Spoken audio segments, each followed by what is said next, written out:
That baby cried from midnight until morning. You should pick up your grandchild so it can sleep.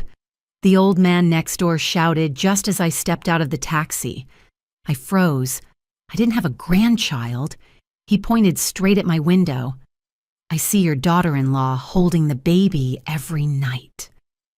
A cold shiver ran down my spine. My daughter-in-law, Melanie, could not have a child, let alone hold one inside my house while I was away. That night, I pretended to leave town for a conference, but instead circled back through the rear alley and hid in the dark, cramped attic of my own home. And in that suffocating darkness, I heard the cry of a baby I had never met. If you're still listening, tell me where you're watching from. Every comment you leave is another mark in this journey. And if this story has touched you, don't forget to hit like, so it can reach even further. My name is Marjorie Blake, 67 years old, living in a quiet suburban town in Indiana. My 2-story wooden house sits under the shade of old maple trees, a place so familiar that just by hearing the rustling leaves, I can tell whether rain is coming or sunshine will last all day. After my husband Richard died suddenly from a heart attack, this big house sometimes felt painfully silent. Luckily, my son Calvin brought his wife Melanie to live here with me. I thought it would be a new beginning, a warm little family of 3, even though I still missed Richard's deep voice until it ached. The short 3-day trip to Nashville was a small gift I gave myself after months of feeling worn out. I came home lighter, hopeful, carrying Tennessee cookies for the 2 of them. But just minutes after stepping onto the cracked concrete in front of the house, every bit of peace shattered like a glass falling off a marble counter. I pulled my suitcase across the yard, my hands trembling. Mr. Harris, the old neighbor, wasn't the type to gossip.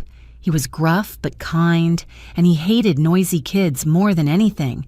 But what he told me, each word felt like a freezing stone in my bloodstream. I unlocked the door. The latch clicked like always, but everything inside felt wrong. No TV on. No Calvin calling, "Mom, are you home?" No smell of Melanie's weekend baking. Only one thing, an unnatural stillness. Melanie appeared from the living room holding a home decor magazine. The moment she saw me, she jolted, dropping the book. "Oh, you're home already? I thought you weren't coming back until tomorrow."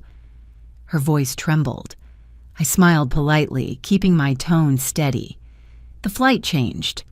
Where's Calvin? At work?" She nodded quickly, her eyes darting repeatedly toward the hallway leading to the kitchen. A hallway that had never been worth glancing at before. I dragged my suitcase inside, but my heartbeat was already pounding. I remembered Mr. Harris shaking his head, insisting that he saw my daughter-in-law holding a baby. Melanie never liked holding babies, not even friends' kids. So why? I decided to approach it gently. "Melanie," I said softly, "the neighbors said, there's a baby in the house."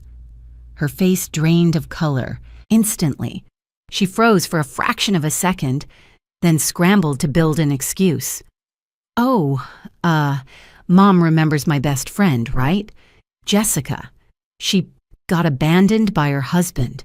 She had to bring her baby here for a few days. I was going to tell you, but I didn't want you to worry." Jessica. A name pulled from thin air. Melanie had no best friend named Jessica. And when I asked, "What's the baby's name?" she stalled. 1 second, barely even that. But at my age, 1 second is enough to reveal everything. "Oh, the baby, her name is..." She swallowed hard. "Emily." "Emily?" The name popped out like a pin bursting a balloon. Fake. I smiled. "Oh, that's cute." But inside, the pieces of suspicion began forming a warped, frightening picture. That night, after a simple dinner, I said I needed to rest early because of the flight. I went to my room, turned off the light, but didn't sleep. I lay still and listened. 11 p.m., silence, midnight, still silence. By 1 a.m., I was starting to think I might be overreacting, but at exactly 2:14 a.m., a small sound brushed through the hallway, then a baby's cry, faint, tired, but unmistakably real. I shot upright, my whole body feeling doused in ice water. The cry wasn't from next door, not from a TV, not my imagination. It was inside my house. Then footsteps, a woman's whisper.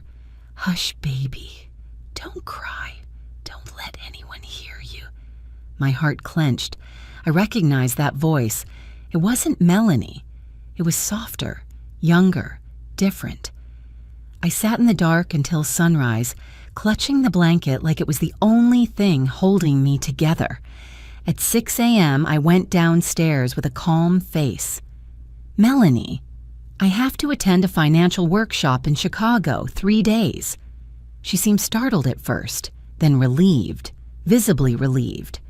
I rolled my suitcase out the front door, closed it gently, and began a performance I never thought I'd stage at 67. I took a taxi to the train station, got out, circled back through the neighborhood, slipped through a side path behind the houses, entered my own back door with an old spare key Melanie didn't know about. I moved quickly upstairs, climbed onto a wooden chair, and opened the attic hatch. My attic was nothing fancy. Old wood smell, dust everywhere, cobwebs in the corners. But from here, through a thin strip in the floorboards, I could see into the living room and kitchen. I crawled forward, pressing myself into the shadows. My heartbeat thudded like it did when I was young. But I knew. Only this way could I learn what was being hidden under my feet. I lowered the attic door quietly. The heat and stale air hit me instantly. But if I shifted slightly to the left, I could peer through the small crack that had existed for years. A crack even Richard never knew about. This would be my window into the truth below. I sat, opened the small backpack I'd prepared. 2 bottles of water, granola bars, a large power bank, my asthma inhaler, and a fully charged phone. I never imagined I, a 67-year-old widow, would be hiding in my own attic like a makeshift detective. But when something feels wrong, you don't ignore it. Lying flat, elbows braced, I looked through the crack. There was Melanie lounging on the couch, legs propped up, sipping a cold soda, watching a cooking show.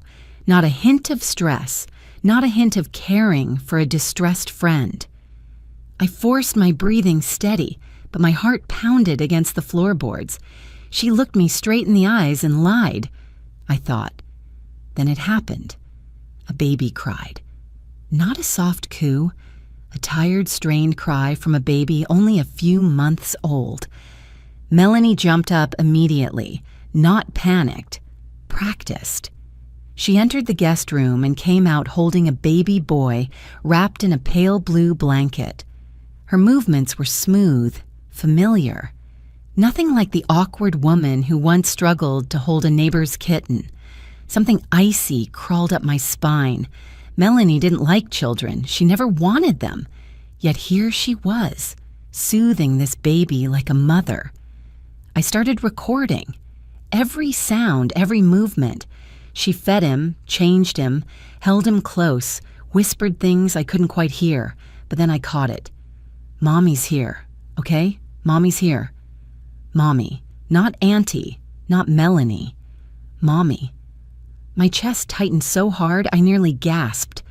When did she have a baby? How long had she hidden it? And whose child was it? I pushed the questions aside. I needed more proof. A little later, she placed the baby down and picked up her phone. Her voice dropped low. "Yeah, it's fine. No, she doesn't know anything. The old woman is clueless. She said she's going to Chicago." Old woman. Not mom, not mother-in-law, just old woman. Then, "Don't call this number anymore. Use the other one. Yes, tonight. Bring the money. Money? A chill spread through me. She walked around the house whispering, too soft for me to hear the words, but not soft enough to hide the tone. A tone of someone making secret plans, someone hiding a double life, someone who didn't care who she hurt as long as she got what she wanted. She hid the baby. She hid a man. She hid an entire second life. Right under my roof. The house Richard built from years of sweat. My back ached from the hard wooden boards, but I didn't move. I watched. I recorded. I listened. I wasn't just a mother-in-law anymore. I had become an unwilling witness to something darker than I ever imagined. I tightened my grip on my phone, held my breath, and leaned closer to the crack. I needed more. I needed the whole truth. Before Calvin walked straight into this nightmare, I forced myself to find a deeper breath in the stifling heat, my eyes burning from dust and tears I was holding back. Below me, Melanie was still on the phone, her voice growing smaller as if she was afraid someone might hear. Words like, "Tonight, don't come early, hold him gently, don't let anyone see," sent another cold wave down my spine. I knew I had stepped onto a road with no way back, and the most frightening part was this. I had only seen the surface of the truth. Underneath it, there could be a storm I wasn't ready to name. I stayed silent in the attic until the clock downstairs struck 2 in the afternoon. The air grew thicker by the minute, hot as if the whole roof were breathing down my back. Every time I shifted, the wood beneath me creaked sharply, forcing me to stop breathing so I wouldn't be discovered. But the more I endured, the more certain I became. Something was unfolding down there that my son, Calvin, knew nothing about. Around 2:30, I heard the closet door open. Melanie came out of the master bedroom, and her appearance made me lean even closer to the floorboard gap. She was dressed unusually fancy, a black fitted dress, sharp-pointed heels, her hair curled softly and sprayed until glossy. She even wore the gold earrings Calvin had given her for their second anniversary, the pair she once dismissed as too gaudy, not my style. I watched her reapply lipstick, glance at herself in the mirror, then grab her handbag. Every movement was polished, hurried, the movements of someone going on a date, not a daughter-in-law caring for a friend's baby. As she walked out the front door, I heard music blast from her car, something far more upbeat than anything she'd ever listened to in front of me. The engine faded, and the atmosphere downstairs fell back into stillness. I stayed still a few more minutes to make sure she was far away, but before I could even exhale, something happened that turned my entire body rigid. A door opened, from the outside. The front door opened with a key. Not forced open, not picked. Unlocked with a key. I pressed my ear to the gap. A man walked in. Sneakers, jeans, a fitted t-shirt, moving with the ease of someone who'd entered this place 100 times. He didn't look around. He wasn't worried about being caught. And that terrified me even more. "Mel, I'm coming in." His voice was low, familiar with this house in a way even I didn't feel at that moment. But Melanie had just left, and he clearly knew she wasn't here. That greeting was just habit, something you say when you walk into your own home. He set a bag on the table, took out his phone. When the screen lit up, I saw the newest text message. "Baby, are you free tonight? I miss you." I couldn't hear my own heartbeat anymore. My whole body went cold so fast I had to pull my shirt closer to my chest to keep my heart from breaking open. Baby. The stranger was texting Melanie. There was no doubt now. Melanie was having an affair. He walked straight to the guest bedroom where the baby was sleeping.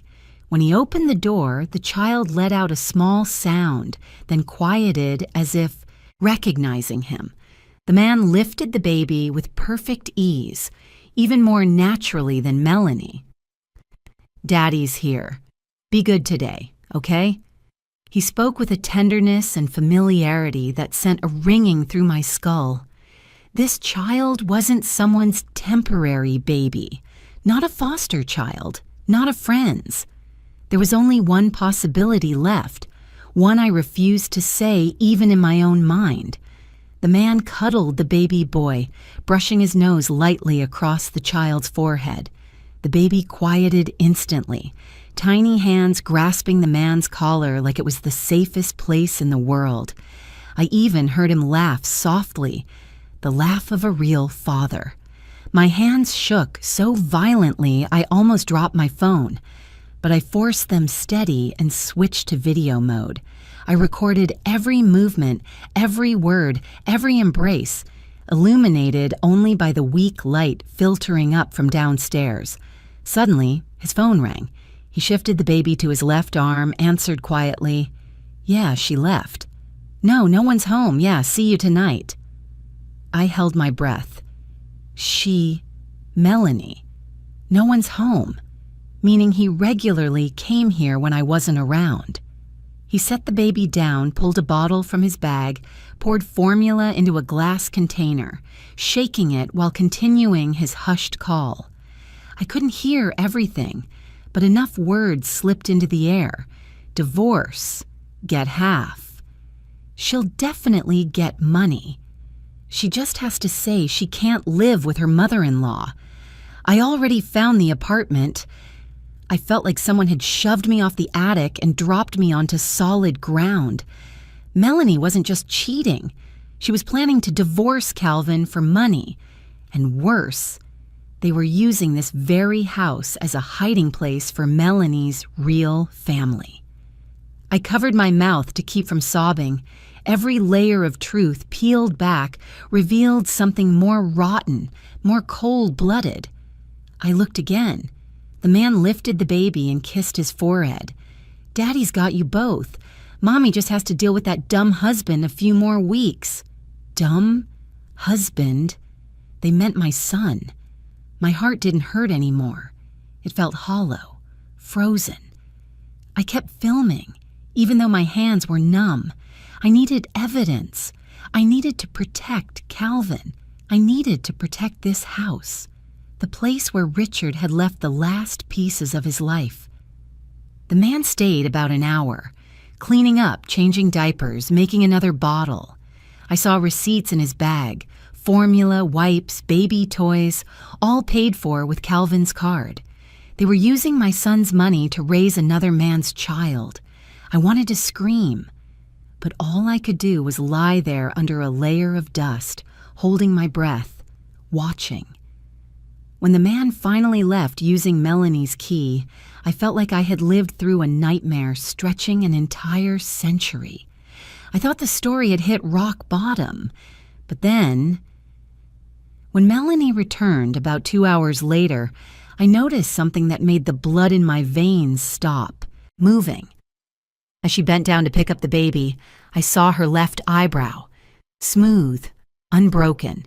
No faint half-inch scar from last year's accident. The scar I remembered more clearly than her smile. I leaned closer to the crack, looked again. No, that wasn't Melanie. It was a woman who looked exactly like Melanie, but younger, sharper, colder. No scar.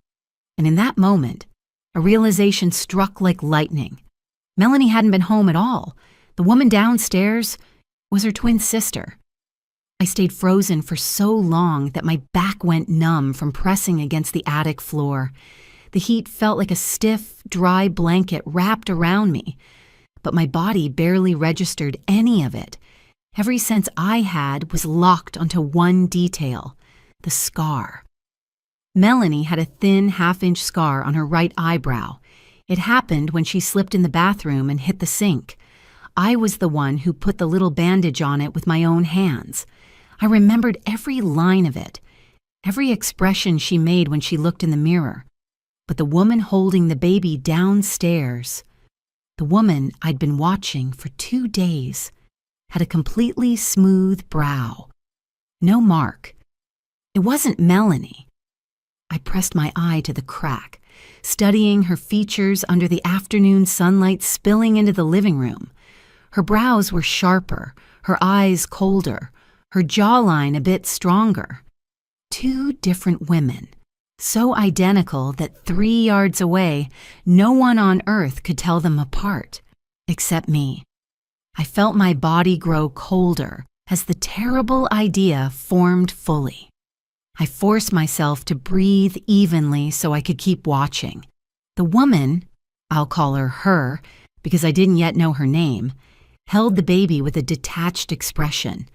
There was no softness, no affection, just familiarity, routine, obligation without tenderness. She paced through the living room like it was her own apartment, not a house she was borrowing to help a friend.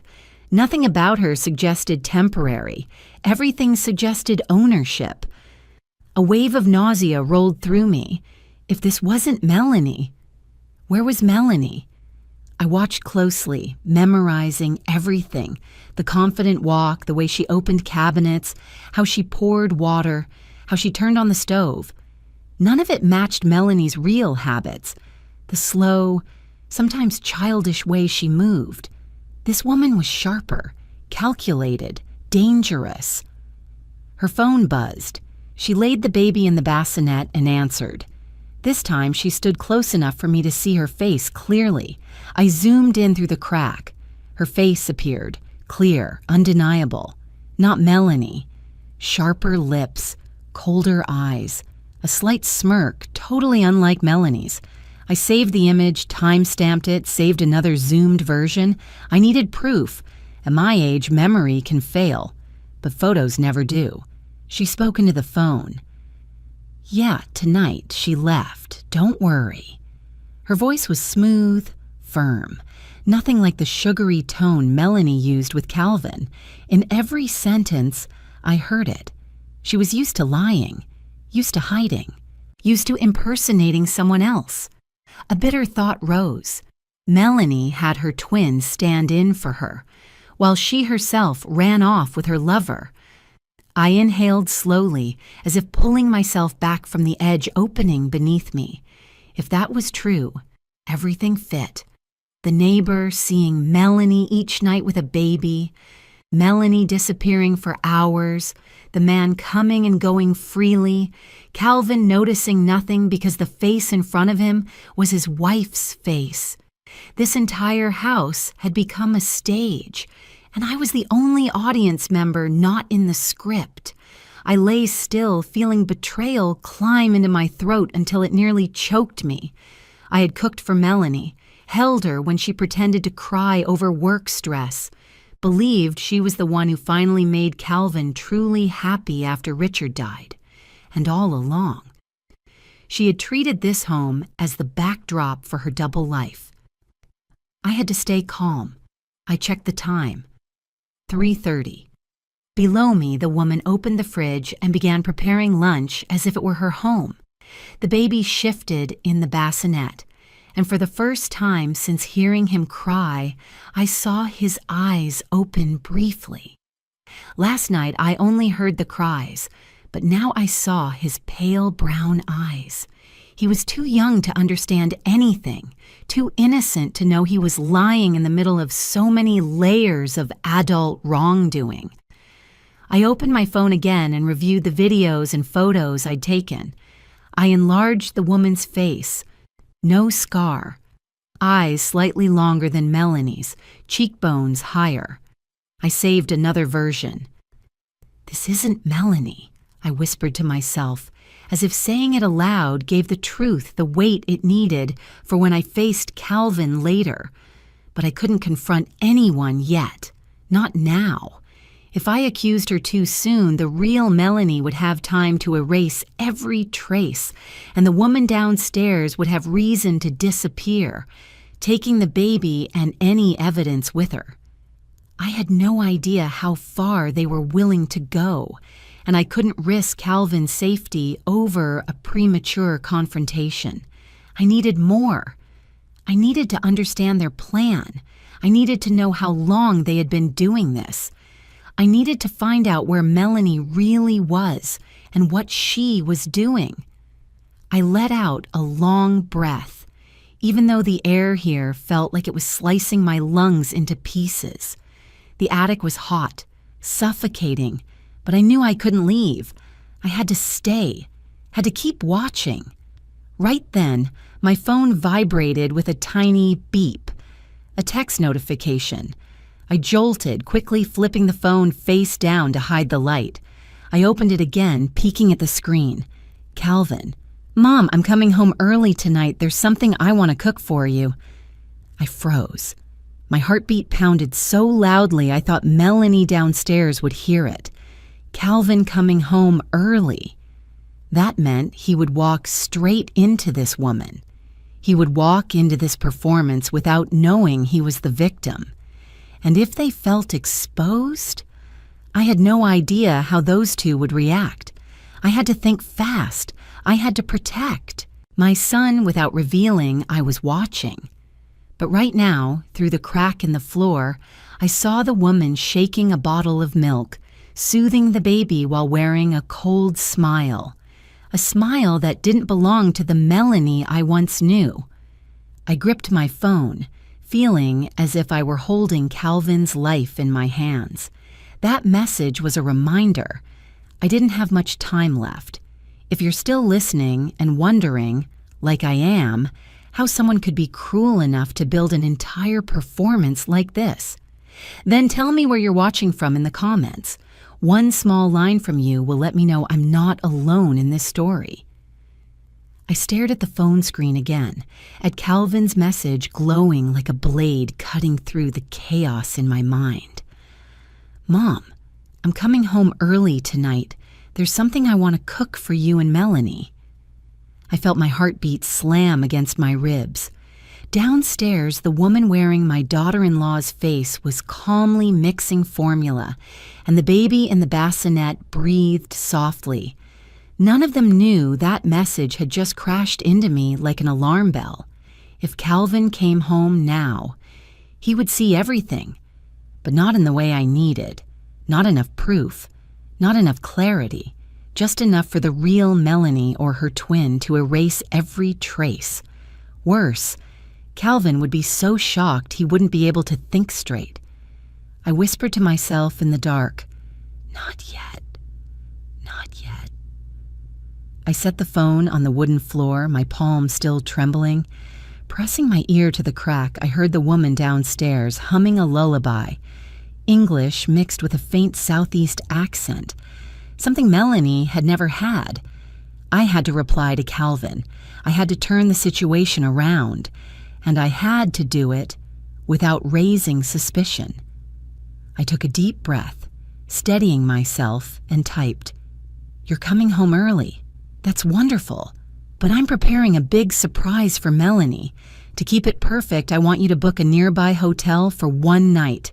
Come home tomorrow, trust me." I stared at the text for a long time. It felt harsh. It felt deceitful, but I had no other choice. Calvin trusted me more than anyone in the world, and that trust made my hands shake worse than anything else. I hit send.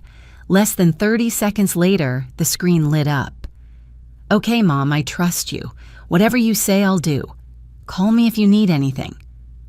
My eyes stung. A mother never wants to use her child's trust to set a trap. But this time, that trust was the shield protecting him from the betrayal creeping through this house. I switched the phone to silent mode, placed it face down, and looked again through the crack at the artificial life unfolding below, unaware they were being watched.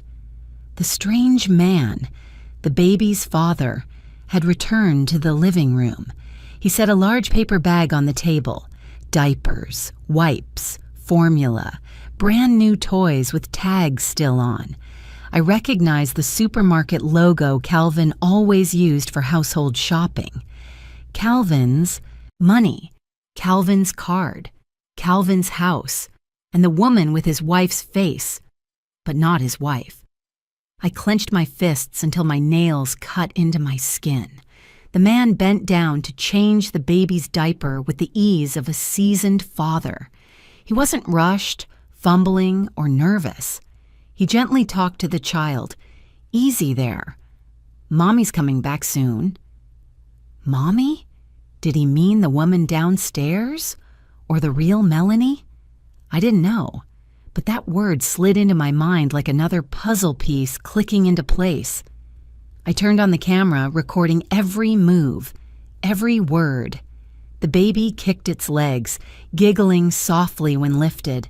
The man held him with genuine affection, kissing his head.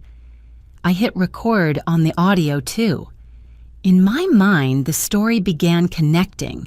The real Melanie had run off with her lover, likely this man. The woman in the house, probably her twin, was here to fool the neighbors. They wanted Calvin to believe Melanie was home, gentle, busy, still living as his loving wife. And when Calvin returned, they would strike, divorce, split assets, take the house, maybe even more. By nearly 11 p.m., warm yellow lights glowed downstairs. The man, I'd heard the fake Melanie call him Evan, sat on the sofa scrolling his phone while she rocked the baby. I overheard them whisper, "Melanie sent you the money already, right?" "Yes. She said she'll send more after the trip." "Are you sure? We're taking a big risk." "Don't worry. Once she divorces, she'll get half the house. She promised she'll take care of us. Evan, just hold on a little longer." My blood froze like it had been plunged into ice. The real Melanie, my daughter-in-law, was paying her sister to come into my house, impersonate her, care for the child she had with another man, while Calvin worked himself to exhaustion to support their family. The woman lowered her voice. "She's coming back tomorrow. You have to clean everything. Not a single trace left." "What about the mother-in-law?" Evan asked. "She's naive. She won't suspect anything. Let her believe Melanie's babysitting her friend's kid. Once everything's done, she can't do anything." I bit my lip to stop the sob.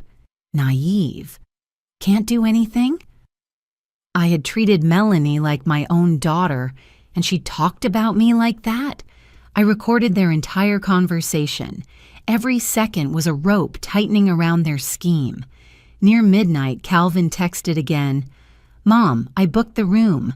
I'll wait for your signal tomorrow." I placed my hand over my heart and inhaled.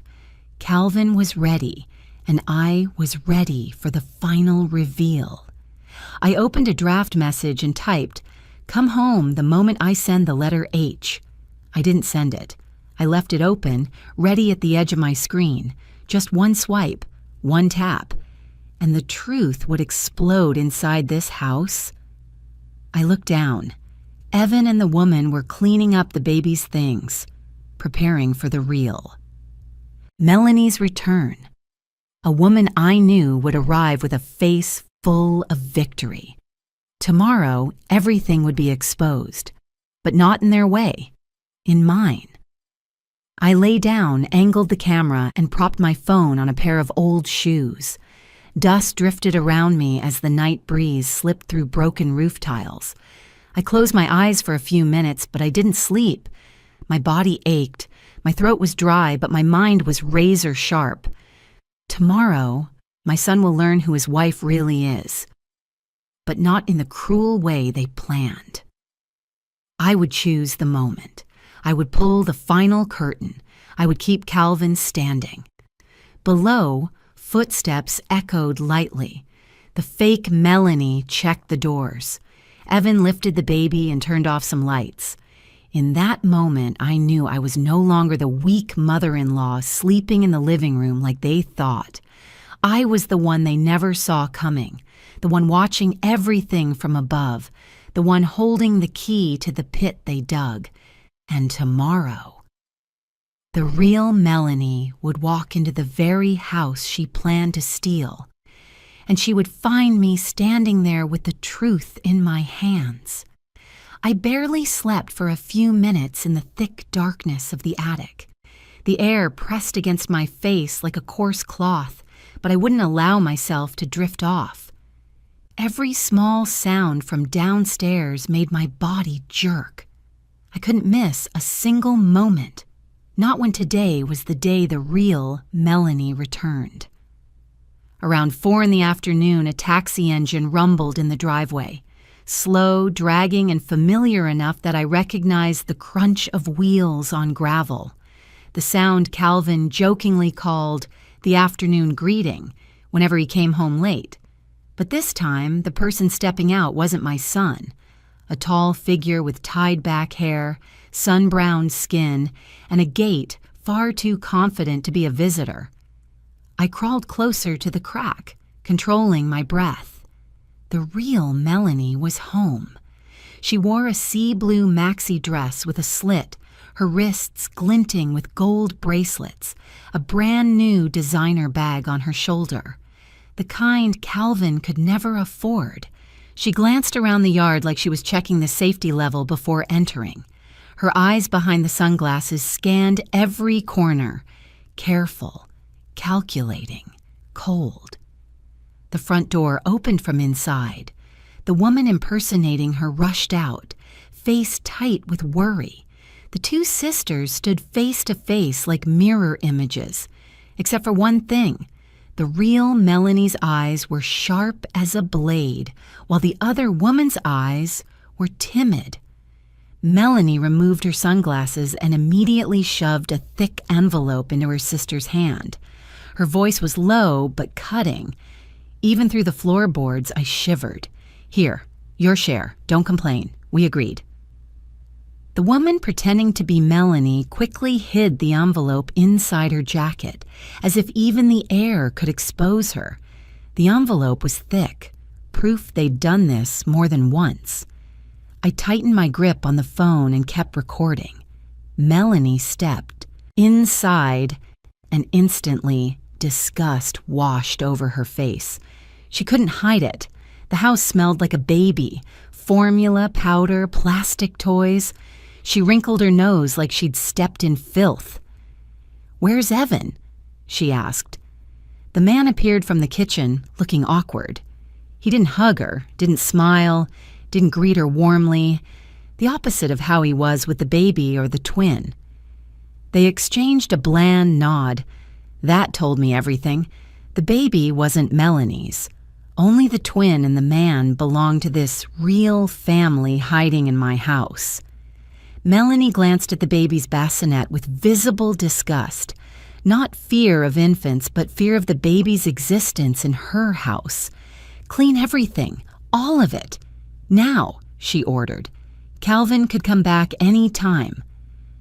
I heard Evan sigh, and the twin nearly stumbled holding the baby as it whimpered. Melanie didn't even turn her head. She faced her sister and practically growled, "And remember, leave no evidence, no diapers, no formula, no toys, not a hair, not a bottle." The three of them burst into frantic cleaning. I filmed every second. Evan stuffing dirty diapers into black trash bags, the twin folding blankets, packing toys into cardboard boxes, the real Melanie standing in the center like a cruel supervisor. There was no affection in her eyes, no gratitude toward her sister, no remorse, only ambition. Melanie snapped mid-cleaning. "Calvin is too easy to fool. All I have to do is act tired, cook a few meals, and he buys every word." I leaned closer, my heart twisting. I had to remind myself not to cry, not to tremble, not to make a sound. Evan let out a cold laugh. "He's a complete idiot. Works all day so we can live here." "Not just that," Melanie added, her voice dripping with cruelty. "When I divorce him, I'll get half the house, and he still thinks I'm a devoted wife." The twins sighed, exhausted. "Melanie, if you leave Calvin, who are you planning to be with? Evan?" Melanie glanced at Evan and smirked, like she already had a bigger plan. "I'll take care of my future. You two just stick to your part." My fingers turned white around the phone. I had cared for her like a daughter. I trusted her. I treated her with the love of a widowed mother pouring herself into her son's little family, and she planned to take everything. I pictured Calvin, his gentle eyes, his kind smile, his determination to protect his family. The pain in me hardened into something else, fierce, sharp, unwavering. I couldn't let my son collapse when he faced this truth. I had to control the timing. I had to protect him from the cruelest blow. I slipped my hand into my coat pocket and touched my phone. The draft was still there. Come home the moment I send the letter H. Just one swipe and everything would erupt. But I needed one more piece, one final detail that would lock their lies shut.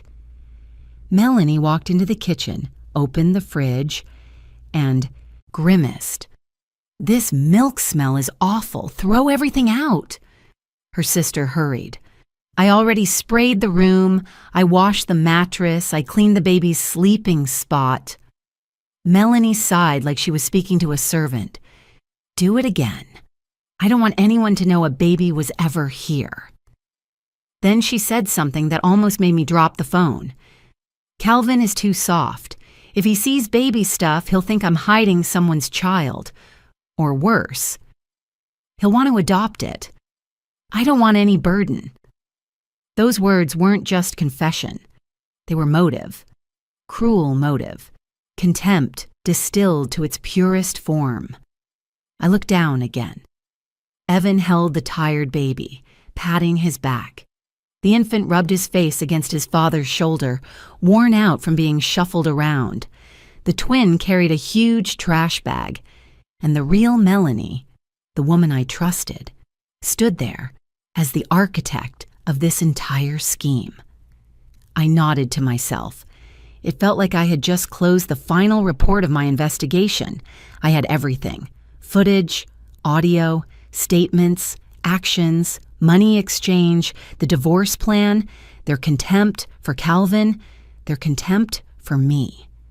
I lifted the phone, my finger hovering over the draft message. Calvin was waiting for my signal, and I had waited long enough. But I needed just one more detail. I needed to see the real Melanie's face up close, under the clearest light. That would be the final piece of proof.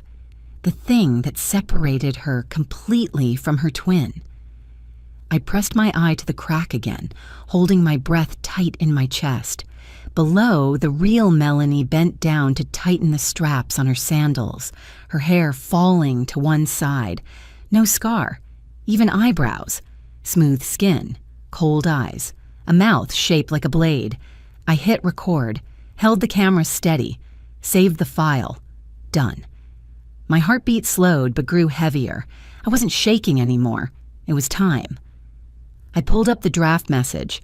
My finger hovered exactly where it needed to be. "Get ready, son. Wait for my signal." Calvin replied in less than 2 seconds. "I'm ready." I looked down at the house, at the 3 people desperately trying to erase every trace of their wrongdoing. I saw Melanie's real face turn toward the window, the afternoon sun sliced across her features, sharp, cruel, unrepentant. I closed my eyes for a few seconds, and I knew. The moment of reckoning was very, very close. I held my phone, my fingers trembling with a mix of fear, fury, and something older, a kind of resolve only a mother pushed to her limits could possess. Below, those 3 truly believed they had erased every sign of what they'd done. They sat resting, drinking water, exhaling like they'd just cleaned a rental unit, not covered up a family crime. This was the moment. I opened the message and sent it. "Calvin, come home now." No emoji, no explanation, no softening. All he needed to understand was this. His mother was calling, and this time it wasn't about dinner. I held the phone in my hand and listened to every sound below. The woman pretending to be Melanie was untying the baby's bib, while Evan ran a hand through his messy hair. The real Melanie sat cross-legged on the sofa, face glued to her phone as if the only thing that mattered were her own messages, not the child lying in the house of the husband she planned to betray. "It's all set," she said smugly. "Calvin will never figure it out." The twin gave a weak, nervous laugh. "You sure?" "Of course," the real Melanie muttered without looking up. "He trusts me like he trusts God." My chest tightened. Right at that moment, the sound of a key sliding into the lock cut through the air, metal turning, clean, sharp. 1 second later, the front door opened. All three froze. Calvin stepped inside, his face still bright with the excitement of surprising his wife. He held a bouquet of tulips, her favorite, and the smile spreading across his face suddenly died. Because right there in front of him, 2 Melanies, 2 identical women standing in his living room, one holding a baby, one sitting on the sofa, hair perfect, new dress, heavy makeup. Calvin stared, blinking rapidly, then looked around the house. Two of you?"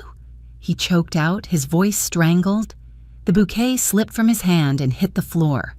Tulip petals burst apart. Evan backed against the wall, color draining from his face. The twin clutched the baby tighter, as if it could shield her from reality. The real Melanie jumped to her feet, forcing a twisted smile. "Calvin, I can explain." But she didn't get the chance, because I stepped down. The attic door clicked softly open. The creak of the hinges sliced through the tension like a blade. Each of my footsteps down the stairs felt like the countdown of a bomb. I walked into the center of the living room. Calvin stared at me, confused. "Mom, you were in the attic?" I nodded, keeping my expression calm even though my heart was pounding like a war drum. "I was there," I said slowly, evenly, "for 4 days." The real Melanie's eyes widened. You were doing what up there?" I looked straight at her, into the eyes I once believed belonged to the daughter I gained through marriage, watching, recording, filming everything. Calvin staggered. "Mom, filming what?" I took my phone from my pocket. In the dead silence, the sound of my thumb tapping the screen was as loud as a pin drop. I pressed play. Their voices filled the room. Melanie calling Calvin an idiot. Evan saying his money. The twin accepting the envelope, their entire plan to divorce and steal the house. Calvin looked like he'd been slapped across the face. The real Melanie lunged to grab my phone, but I stepped back and held it close to my chest. "Don't touch me," I said, my voice slicing through the room. Evan spoke up quickly. "It was just a misunderstanding." I turned to him. What kind of misunderstanding requires 2 identical women and a hidden baby in my son's home? He shut his mouth. I turned back to Calvin, my voice softening but still steady. "Son, I heard everything. I saw everything. I have enough evidence to hand straight to the police or a lawyer, whatever you choose." Calvin stood frozen, eyes red. "Why?" he whispered, barely audible. "Melanie, why?" The real Melanie flinched. She glared at me with hatred, not regret, as if I had ruined her life, not her own betrayal. She pointed at her twin. "She helped me, that's all." I stepped closer to the 2 identical faces. Then I pointed at the twin's eyebrow. "My daughter-in-law Melanie has a scar here. When she was 14, a coat rack fell on her. A small scar, but permanent."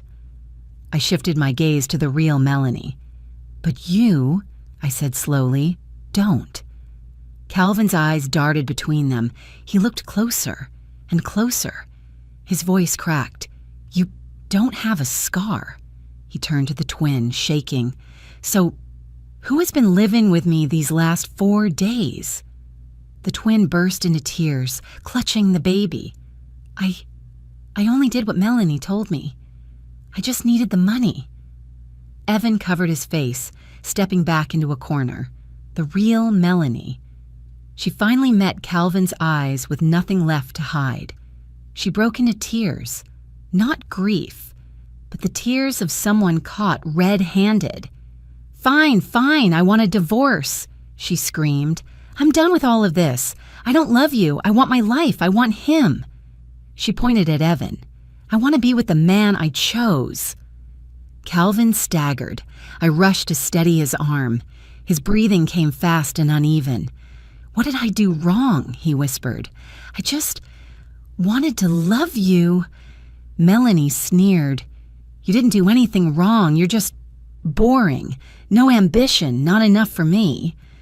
I bit my lip to stop myself from crying. Her cruelty toward the gentlest man I had ever known made my hands tremble with rage. Calvin pressed a hand to his forehead, voice breaking. "You used my house to raise someone else's child?" Melanie snapped back. "It's his child," she pointed at Evan, "but that's not your concern anymore. We're leaving. This isn't my home." I turned toward her. "No, Melanie, the moment you stepped into this scheme, you forfeited the right to call this your home." She glared at me like a trapped animal. "You have no right." I kept my voice calm. "I have every right when it's my son who has been hurt." She couldn't respond. The twin cried harder. Evan hung his head, and in the thick silence of a collapsing lie, Calvin took a deep, shaking breath, fragile, but stronger than before. "Get out of my house," he said, each word heavy as stone. "Now." All three stared at one another in panic. I stood beside my son, holding his hand, and I knew this moment wasn't just the end of their scheme, it was the moment Calvin was finally free. I hadn't even caught my breath yet when the woman pretending to be Melanie clutched the baby tightly to her chest, whispered something to Evan, and the two of them scrambled toward the back door. Neither of them dared look at me or Calvin. They just wanted to get out of the house as fast as possible, like ghosts exposed under broad daylight. I heard the back door close with a sound so soft that if every nerve in my body hadn't been stretched tight, I might not have realized they were gone. No baby, no Evan, no more performance left to save the situation.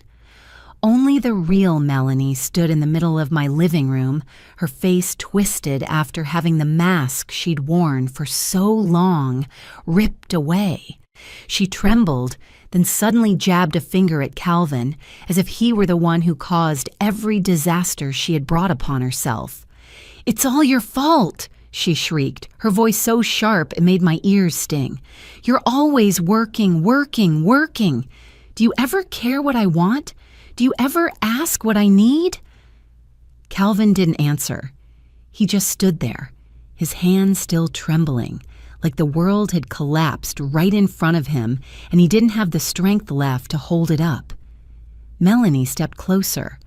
Tears streamed down her face, but there was no remorse in her eyes, only anger at being exposed.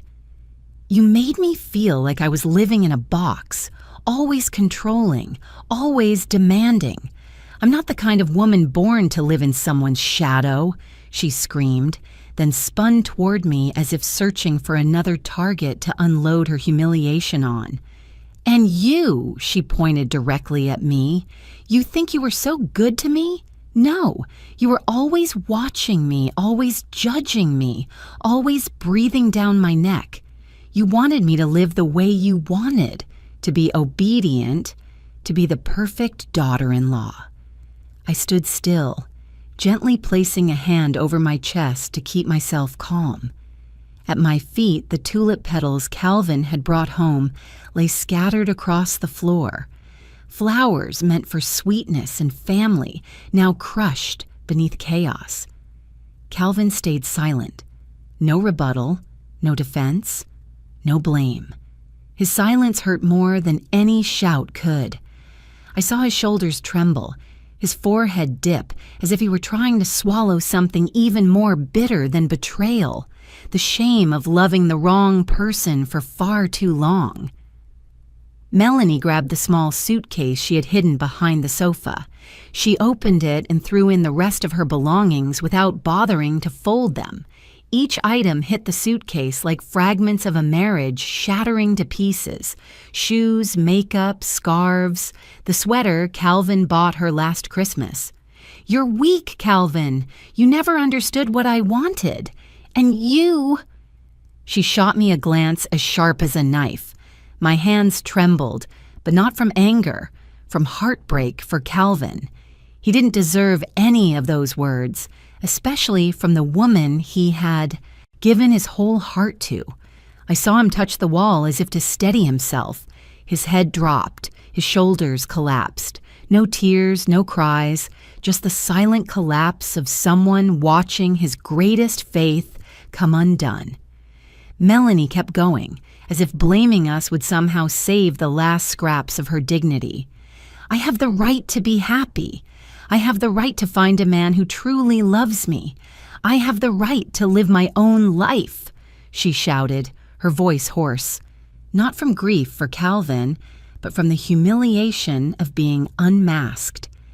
She dragged the suitcase to the door, then turned back one last time.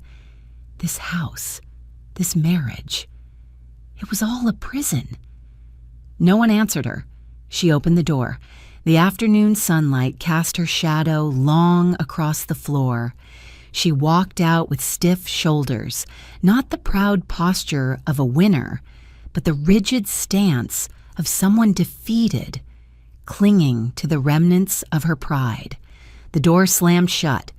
In the wide room, only Calvin and I remained, wrapped in a silence heavy as stone.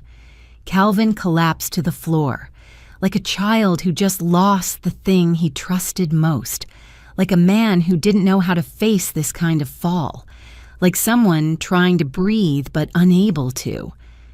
I walked over and sat beside him. Tulip petals lay scattered around us, crushed and torn like Calvin's own feelings. I placed a hand on his shoulder. He lifted his face to me, eyes red and full of pain. "Mom, I was stupid, wasn't I?" His voice cracked. I shook my head and pulled him into my arms like I used to when he came home bullied in grade school. "It wasn't your fault," I whispered. "It wasn't because you weren't enough. It's because she was never honest from the beginning." Calvin leaned against me.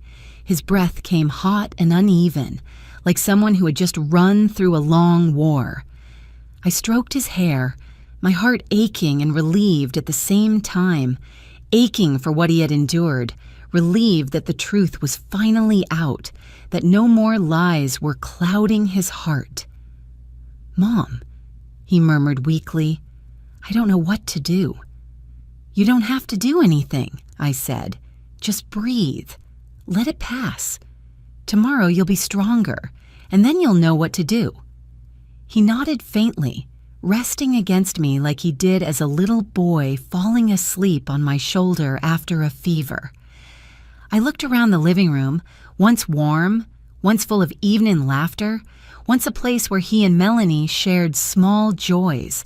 Now it was only an empty space, echoing with the betrayal just uncovered. I placed a hand on his back, feeling each unsteady breath. One painful chapter had closed, but I knew the next chapter wouldn't be any easier. Divorce wasn't just a signature, it was a battle, a confrontation between hurt and restraint, between truth and deception. And I had a feeling the things the real Melanie left behind would bring even more storms. I squeezed Calvin's shoulder. "You're not alone. I'm here. We'll get through this." He nodded, eyes closed, letting his tears fall onto my hand. Outside, the evening wind rustled softly, sweeping away the dust of a chaotic day. But I knew the real storm had only just begun. In the first days after Melanie left, My house became so quiet that sometimes I opened the windows wide just to hear the cars outside, to reassure myself I hadn't slipped into another world. Calvin barely spoke. I heard his footsteps going from his bedroom to the kitchen and back again. Slow, heavy, like someone missing a piece of himself. At night, I heard the creak of his bed as he tossed and turned. Sometimes I stood outside his door, hand on the doorknob, wanting to go in, but I stopped myself. Some wounds can only be healed from the inside. All I could do was the one thing I knew I could do well: keep the house warm with my presence. I cleaned the living room, packed Melanie's leftover things into a small box, and set it in the garage.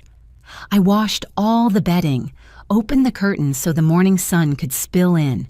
I cooked Calvin's favorite meals: chicken soup, roasted beef, mashed potatoes. Some days he couldn't eat. He would just stare at his plate like it was an empty space.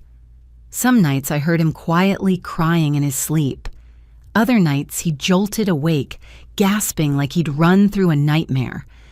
I went in, placed a hand on his shoulder, and let him rest his head on me like when he was a boy.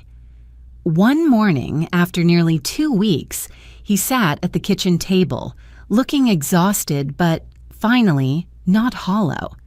He pushed a glass back and forth between his fingers. "Mom, this marriage, it was never real," he said in a raw voice. I sat beside him.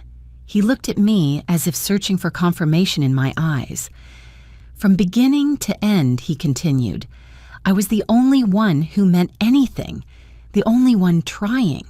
She was never on the same wavelength. It wasn't the voice of someone clinging to the past.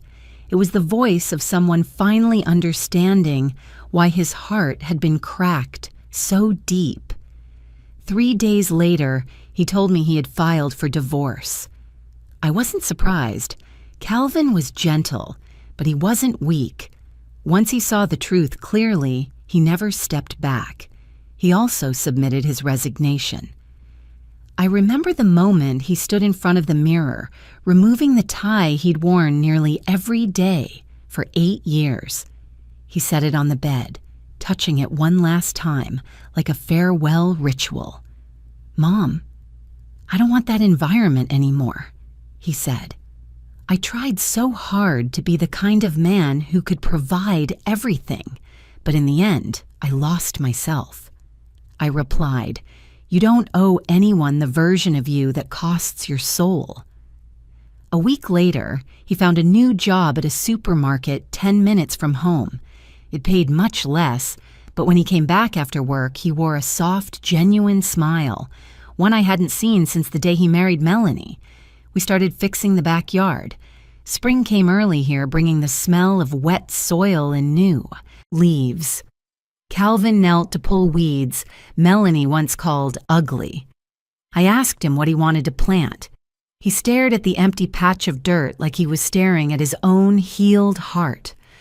"Whatever flowers you like, Mom." My throat tightened again. In the evenings, instead of hiding in his room, Calvin sat with me in the kitchen. We cooked simple meals Melanie once mocked as boring. Calvin began smiling again, small, brief smiles, but real. Each one made my chest lighten a little. One night he said, "Mom, I think I finally slept 4 hours straight." I had to pause and breathe before I could answer. He cared more about his hair, his clothes, wiping the table, making tea before bed. Little things that had disappeared when he spent all his energy trying to satisfy a wife who never intended to appreciate him. One afternoon, while I was picking vegetables in the yard, he stood beside me holding a watering can. He looked at the tiny carrot sprouts breaking through the soil, then sighed, the relieved sigh of someone slowly reclaiming himself. "I thought I was going to fall apart, Mom," he said. I looked at him, my hands smelling of earth. "You didn't fall apart," I replied. "You're just standing up a little slower." He lowered his head and smiled faintly. But even with those glimmers of light, the emptiness hadn't completely left.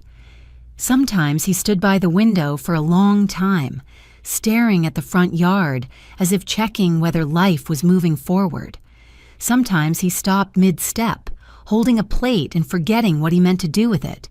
Sometimes he sat on the porch, listening to the leaves rustle, needing the quiet to rest his heart. I didn't push him. I let him heal at his own pace. One rainy evening, after dinner, there was a knock at the door. Not urgent, not loud, but persistent. 3 knocks, hesitant, then 3 more. My spine chilled, not in fear, but in recognition of something inevitable. Calvin put down the dish he was drying. I set the towel aside. We exchanged a look. The rain poured harder outside. A 4th knock. We both froze. "Mom, who would come at this hour?" he asked. I didn't answer. A heavy, uneasy intuition settled into my chest. Calvin stepped toward the door. I followed him. He grasped the doorknob, hesitated a second, then opened it. A cold gust of wind blew into the house, and with it, a thin, soaked silhouette standing on the steps. It took me a few seconds to recognize her, not because she was unexpected, but because nothing about her resembled the proud Melanie I once knew. She was drenched head to toe. Her hair hung in tangled clumps across a face pale and bare without makeup. Her designer dress was torn. Her clothes clung to her like a second skin. One heel remained, the other gone. No purse, no jewelry, no touch of glamour left. She looked like she had walked through a storm, not just of weather, but of fate. She opened her mouth, but only a trembling breath came out before she collapsed to her knees on our doorstep. "Calvin," she whispered, her voice breaking like the wind itself. "Please, help me." Calvin stood still, his hand frozen on the door. I watched his expression twist, pain, shock, and above all, exhaustion. Melanie braced herself on the step, rain dripping off her chin. She lifted her swollen eyes to him. "I'm sorry. I'm truly sorry," she choked out, reaching weakly for his pant leg. "I have nowhere to go." Calvin stepped back half a pace. He didn't push her hand away, but he didn't bend down either. He just watched her like a stranger. I stood beside him, silent. Some choices a mother cannot make for her son. Melanie tried to stifle her sobbing, but suddenly burst into a raw, jagged cry. "He left me," she wailed. "Evan left me. The moment my money was gone, he blocked my number, disappeared, didn't leave anything. Not a word." Calvin frowned. Maybe he wasn't surprised, but hearing her admit it out loud made the air even heavier. Melanie's hands clenched together, her nails pressing into her skin until they turned white. "I went to her house. I thought at least our family would still stick together." She gasped, her voice shaking. "But she wouldn't take me in. She said I only use people. Said I only call when I need something. Then she slammed the door in my face." Her shoulders dropped, rain mixing with her tears. "I don't have a home. I don't have friends. I don't have anything left." I looked at her. The woman who once hurt my son, who once stood in this very house with cold pride, now kneeling on my tile floor, tattered like a wet leaf, blown down in a storm. There wasn't even a flicker of satisfaction in me, only a deep sadness, the kind that comes when you realize everything that never needed to happen happened anyway, and none of us won. Calvin finally spoke, his voice low and worn, like he had walked a long, hard road. "Melanie," he said slowly, "where's your lover?" The question sliced straight through the air. Melanie burst into louder tears, her voice twisting. "He doesn't want me anymore. When I told him I had no money left, he took everything, my ring, my purse, then pushed me out of the car. I was such a fool. Calvin tightened his grip on the doorframe, but instead of anger, there was a heartbreaking kind of understanding in his eyes. Melanie bowed her head, her shoulders trembling. Calvin, I'm sorry. I thought I could have a better life. I thought his love was real. I thought I deserved more. But in the end, I have nothing. She looked up, her eyes full of water. Please, don't leave me out here in the rain. Calvin exhaled. It was a long, tired breath, the kind that made my own chest tighten. Then he knelt so he was at her eye level, but still kept a small distance, like a line he no longer wished to cross. Melanie, he said, his voice strangely calm, I don't hate you. She lifted her face, stunned. He continued, I don't want you dying out on the street. I don't want you spending the rest of your life paying for one mistake. Melanie sniffled, her hands gripping his pant leg harder, as if trying to hang onto her last thread of hope. I don't hate you, Calvin repeated softly, but I'm not going back. She froze, as if his words had taken the remaining breath out of her chest. Calvin stood up and gently helped her rise from the cold, wet floor. I know a place that might take you in, he said. The church kitchen. They need helpers. The pay isn't much, but it's steady. They also have temporary shelter for women in trouble. Melanie opened her mouth, but her voice cracked into an unintelligible sound. Calvin walked inside, grabbed one of his old jackets and draped it over her shoulders. The jacket hung loosely, absorbing the rain right away, but it still shielded her from some of the cold sinking into her bones. He opened the trunk of his car, took out an old umbrella, and waited for her to step down from the porch. Melanie bowed her head deeply, choking out, Thank you. Calvin, thank you. Calvin nodded, saying nothing more. He led her to the car and opened the door for her. Before closing it, he handed her a small tissue. Take care of yourself, he said softly. So softly the rain almost drowned it out. Start over. You still have a chance. The car door shut. Calvin walked around to the driver's side and turned on the headlights, their glow stretching across the curtain of rain. I stood under the porch, watching them through the storm, my heart heavy, but peaceful at the same time. Calvin had chosen kindness, even after being hurt so deeply he almost couldn't stand again. The car rolled down the driveway, leaving a faint trail of light behind in the thick rain. When the taillights disappeared behind the wet trees, I gently closed the door, my hand on my chest as if trying to steady my own heartbeat. Melanie was gone. Calvin was standing tall, and I knew from this moment forward my son's life was turning to a new page, cleaner, truer, and written by his own hand. After Calvin dropped Melanie off at the place where she could start over, he returned home when the rain had eased, but the cold lingered. I heard the front door open, the sound of him hanging his coat, then his steady but tired footsteps entering the living room. No more shaking, no more panic like the early days, just the exhaustion of someone who had closed an old chapter and was ready to meet the next one. I placed a pot of hot tea on the table, the steam rising softly with the scent of mint. Calvin sat on the worn but comfortable armchair, rubbing his forehead like he was trying to push out the last remnants of everything that had happened. "You're still awake?" he asked, his voice low and gentle. "I was waiting for you," I answered, because it was true. I couldn't sleep knowing my son was driving through the rain with the fragments of his past in the passenger seat. He stared at the cup of tea for a long moment, as if sorting through his thoughts.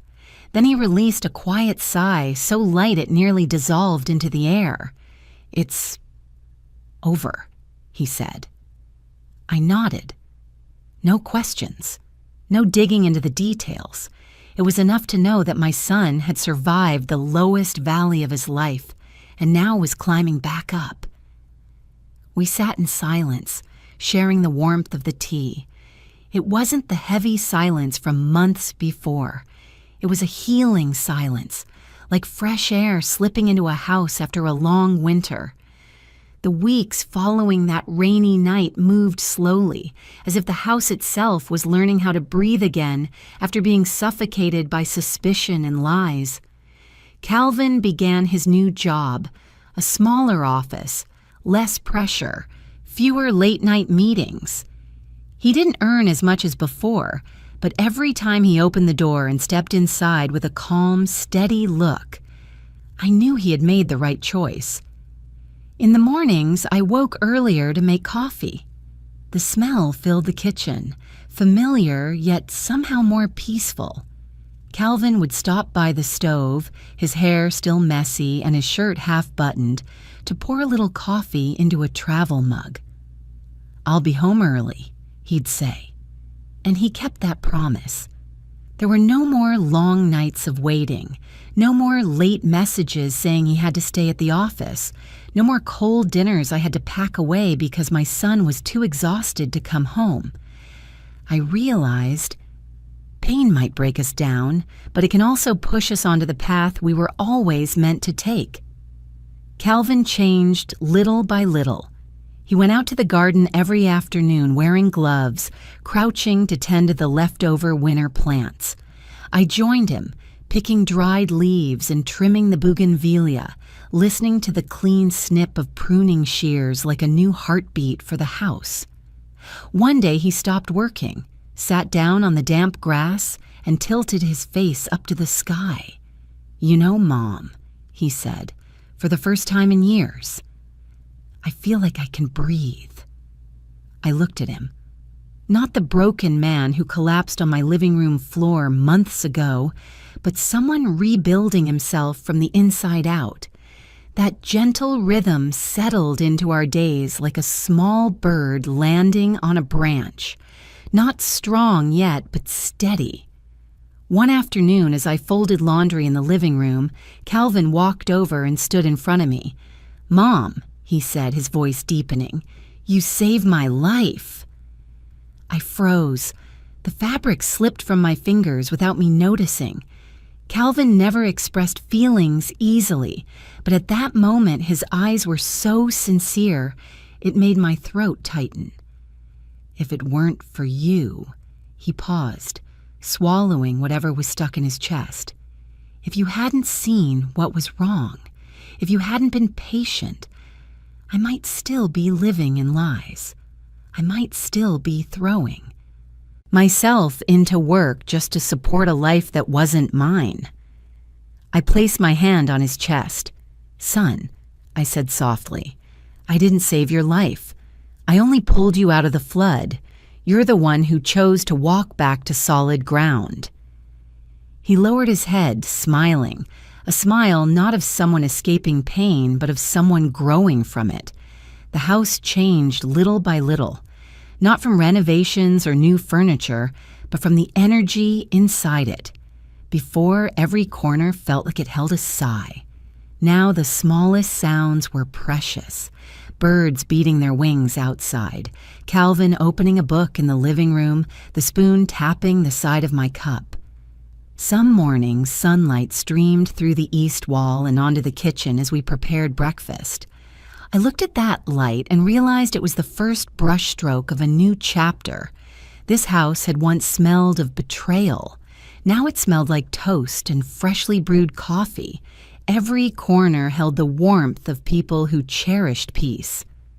I realized sometimes the light doesn't come from changing a house. It comes from changing the hearts of those who live in it. One day, Calvin cleared out Melanie's old room. He gathered all the leftover items, scarves, a stray perfume bottle, shoes forgotten behind the dresser, and placed them into a box. He carried the box to the car, but when he stepped back inside, I saw him pause at the doorway, staring at the floor for a long moment. "Do you have regrets?" I asked. Calvin shook his head. "No, Mom. A marriage built on lies was never real to begin with." He looked up, his eyes clear. "Falling apart isn't failure. It's just a reminder that I chose the wrong person to trust with my love." A gentle relief opened inside my chest, the kind any mother longs to see in her child. One quiet evening, Calvin and I sat on the back porch.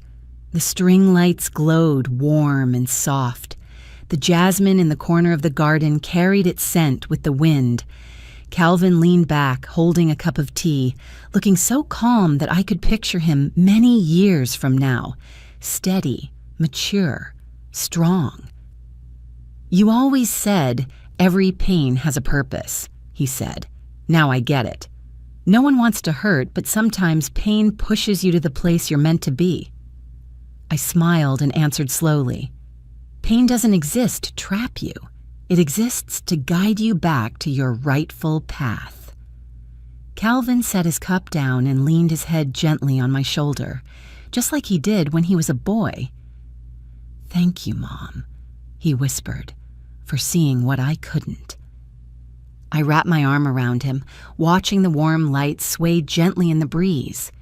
In that moment, I knew clearly. We had walked through the storm, and now we were standing in the calm. I don't know what the future will bring, whether Calvin will meet someone new or open his heart again, but I know this: my son has healed. Not healed by forgetting the pain, but healed by accepting it, growing from it, and no longer blaming himself. We began the next chapter of our lives, not loud or dramatic, but quiet, whole, and true. The light had returned to our home, and this time I knew it would stay. As I write these words, the house is wrapped in the gentle quiet of a late afternoon. Sunlight slips through the white curtains, casting a warm, honey glow across the wooden floor, reminding me of everything we've lived through, things I once thought I could never survive. I share this story not to condemn anyone, and not to reopen wounds that have finally closed. I write because I've learned something. Sometimes the darkest shadows in our lives come not from storms or strangers, but from the people we once held close, trusted deeply, and imagined would stay forever. But I also learned this: light works the same way. It comes from the people we love most and from the strength we carry even when we think it's gone. The day Calvin walked through his pain and stood up again, I realized something simple and profound. Loss isn't always the end. Sometimes it's the stone that had to roll off the path so we could finally see the road that truly belongs to us. I think of mothers everywhere, those who suffer quietly, observe quietly, ache quietly for their children. I think of people whose kindness becomes the very gap others take advantage of. And I think of those watching my story right now, maybe carrying their own hidden battles. If you're going through something similar or even worse, I want you to know your pain doesn't define your worth. It only says you loved deeply, trusted honestly. Sometimes the cracks in your heart are where the light enters. I'm not a strong woman. I'm just a mother. A woman who's lived long enough to know that love doesn't always protect us from hurt, but it can lead us out of it. Calvin and I made it through that storm, not as victims, but as two people learning to stand after being knocked down. So if my story stirs something in you, if you've lived through your own dark chapters, I would truly like to hear it. Not to judge, but to remind you you're not alone. Where are you watching this from? Your city, your state, or your country? Tell me in the comments. I value every word you share. Knowing someone out there is listening to my story is a comfort more precious than you might imagine. If this story touched you in any way, lightly or deeply, I invite you to like the video, subscribe to the channel, and join me for the next ones. Not for views or numbers, but because I hope we can continue to meet each other through stories with both shadows and light, reminding us that life always has two sides. Thank you, truly, for staying until the very end. In a fast, noisy world like ours, having someone sit down and listen to a woman like me is a gift I never take lightly. I wish you courage, peace, and a warm home that truly feels like yours on your journey through life. And if one day you find shadows creeping into the places you trust most, remember that the light is close too. You just have to keep reaching for it. Exactly at 12 a.m., while I was standing pressed behind the second-floor curtain of my neighbor's house, the back door of my home opened. My daughter-in-law stepped out first, her hands trembling as she clutched a thick stack of papers. Behind her was a man I had never seen before, tall, wearing a dark coat, carrying an old leather briefcase. They didn't exchange money. They exchanged documents. Then the two of them quietly walked toward the shed where my husband had worked for 30 years. My heart began to race because they thought I was hundreds of miles away. But the truth was, I had never left this town. And in that moment, I understood. They weren't just betraying me. They were preparing to erase me from my own life. If you're still listening, tell me where you're watching from. Every comment you leave is another mark in this journey. And if this story has touched you, don't forget to hit like so it can reach even further. I had to grip the windowsill just to stay upright. My knees were shaking, not from the cold, but from a raw, primal fear rising from deep in my stomach. In the dim light spilling from the back porch, I could see Natalie's walk clearly. I had watched that walk for 8 years, since the day she entered my home in a pure white wedding dress, holding my son's hand. I knew every small movement she made, and I knew that when Natalie walked that slowly, shoulders slightly hunched, hands clenched tight against her chest, she was doing something she didn't want anyone to see. The man walking behind her sent a chill through me. Not because he looked dangerous. On the contrary, he looked completely ordinary. Too ordinary.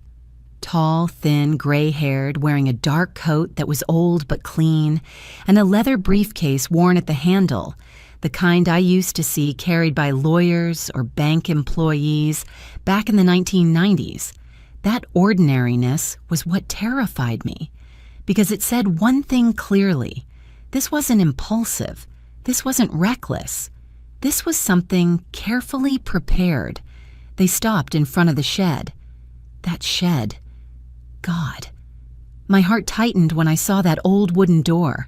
My husband, Harold, had built it with his own hands. For 30 years, every weekend he was in there, fixing the lawnmower, building wooden shelves, making small things for neighbors. It was where he escaped the world, where he turned on AM radio to listen to the morning news and drank strong black coffee. When Harold died, I kept the shed locked for almost a year. I couldn't bear to step inside it alone. And now Natalie was using that very place to meet a strange man at midnight with stacks of documents in her hands. I turned away and leaned my back against the cold wall of Howard's living room. Howard Klein, the neighbor who had lived across from me for more than 20 years. If it hadn't been for him, I don't know what would have happened to me that night. It was Howard who had told me in a low, unusually serious voice, "Lorraine, if you want the truth, you have to see it with your own eyes. Some things can't be explained." And he was right. Before standing here, trembling behind the curtain like a thief. I had still been trying to convince myself that maybe I was overthinking things, that maybe old age had made me more sensitive, that maybe Ethan and Natalie were just going through a difficult phase, and I, like so many other mothers, was exaggerating everything in my head. But the feeling that my home was no longer safe had been clinging to me for weeks. It didn't come from one big event, but from very small things. Things that, if I described them, people might laugh and say I was paranoid. But I had lived 63 years. I knew when a house began to change the way it breathed. Before, I woke up every morning at 6 a.m. I made coffee in an old glass pot, one Harold had bought years ago at Sears. Ethan usually came into the kitchen a few minutes after me, hair still messy, smiling and saying, "Morning, Mom." Natalie came down later, usually after 7 a.m., neat, lightly scented with perfume. We used to have quiet but comfortable breakfasts. Then everything changed. Ethan started coming down later. Some mornings I didn't see him until I had already finished cleaning up. Natalie began whispering to Ethan in the living room. Every time I walked in, the conversation stopped immediately. Ethan looked down at his phone. Natalie smiled, a smile so stiff it felt like a mask. I started noticing my son's eyes. He no longer looked straight at me the way he used to. He avoided my gaze, as if he were afraid I might read something there. And then there was the room, my old bedroom with Harold. After he passed, I had cleared it out, leaving only a few memory boxes and a wooden cabinet. That room had always been open, until one day I realized the door was locked. At first, I said nothing.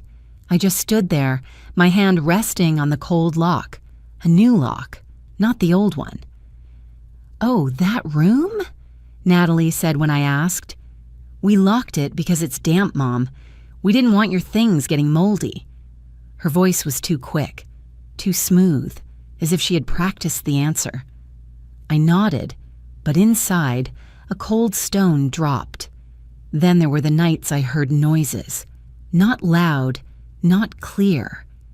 Just soft footsteps, a door opening and closing. Some nights I heard the faint sound of a suitcase rolling across the wooden floor. When I stepped into the hallway, everything was silent, as if nothing had happened. I began to wonder if I was imagining things. That was why the idea of pretending to visit my sister came to me. It made me feel both ashamed and relieved. I hated lying to my son, but I hated even more the feeling of being pushed aside, treated like someone no longer clear-headed enough to understand what was happening in her own home. I told Ethan and Natalie I was going to Spokane to visit my sister for 1 week. I kept my voice casual. I even joked that I needed a change of scenery. Their reaction made my heart tighten. Ethan looked up too quickly. His eyes lit up for a split second. Then he caught himself. Natalie smiled. A wide, bright smile, far bigger than necessary. "That's wonderful, Mom," Natalie said. "You should take a little rest."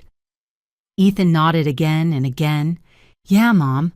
We'll take care of everything here." The way he said everything kept me awake all night.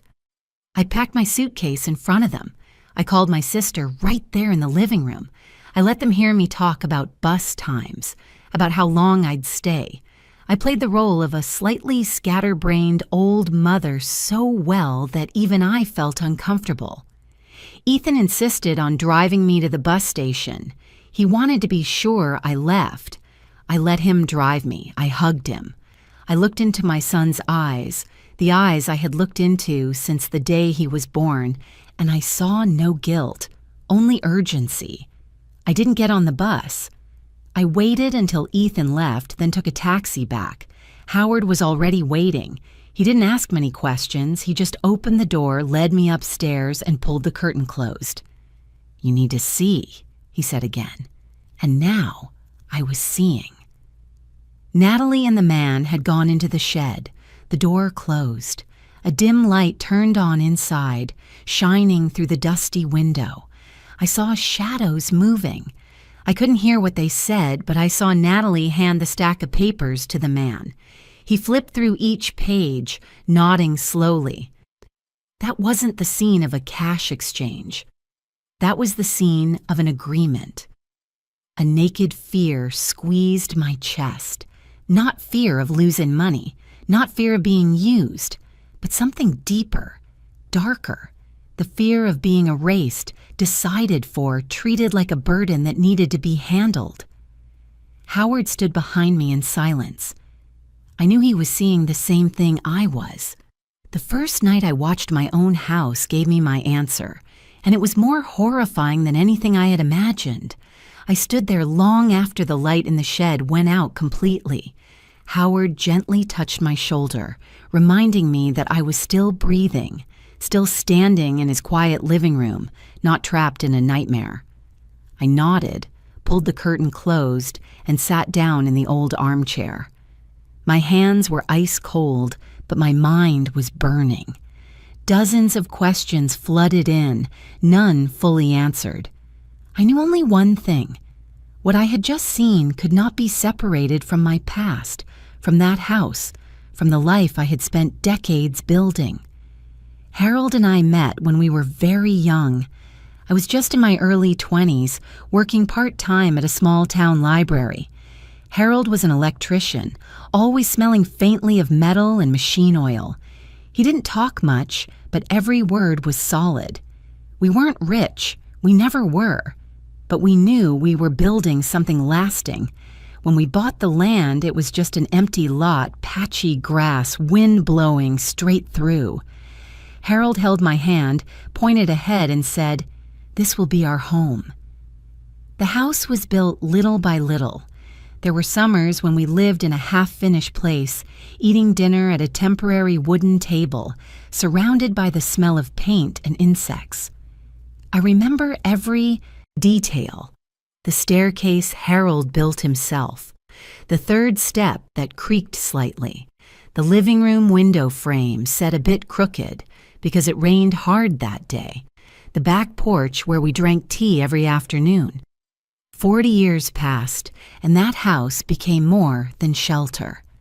It was a witness to every stage of my life, from giving birth to Ethan, sleepless nights holding a baby, to quiet evenings when my husband and I had grown used to silence. When Harold died, it felt as if the house lost its voice. He was gone after a stroke, so fast I had no time to prepare. One morning, he was in the shed fixing an old radio. By evening, he was gone. I lived in that house like a shadow for almost 2 years. I didn't clean the shed. I didn't touch his clothes in the closet. I just moved through familiar rooms, trying not to touch the empty spaces. It was during that time that Ethan began staying over more often. At first, a few nights a week. Then gradually, he said he and Natalie wanted to move in with me. Ethan said I shouldn't live alone anymore. Natalie said the house was big enough that 3 people would make it warmer. I remember that night clearly, sitting across from me at the dining table, warm yellow light overhead, voices soft and caring.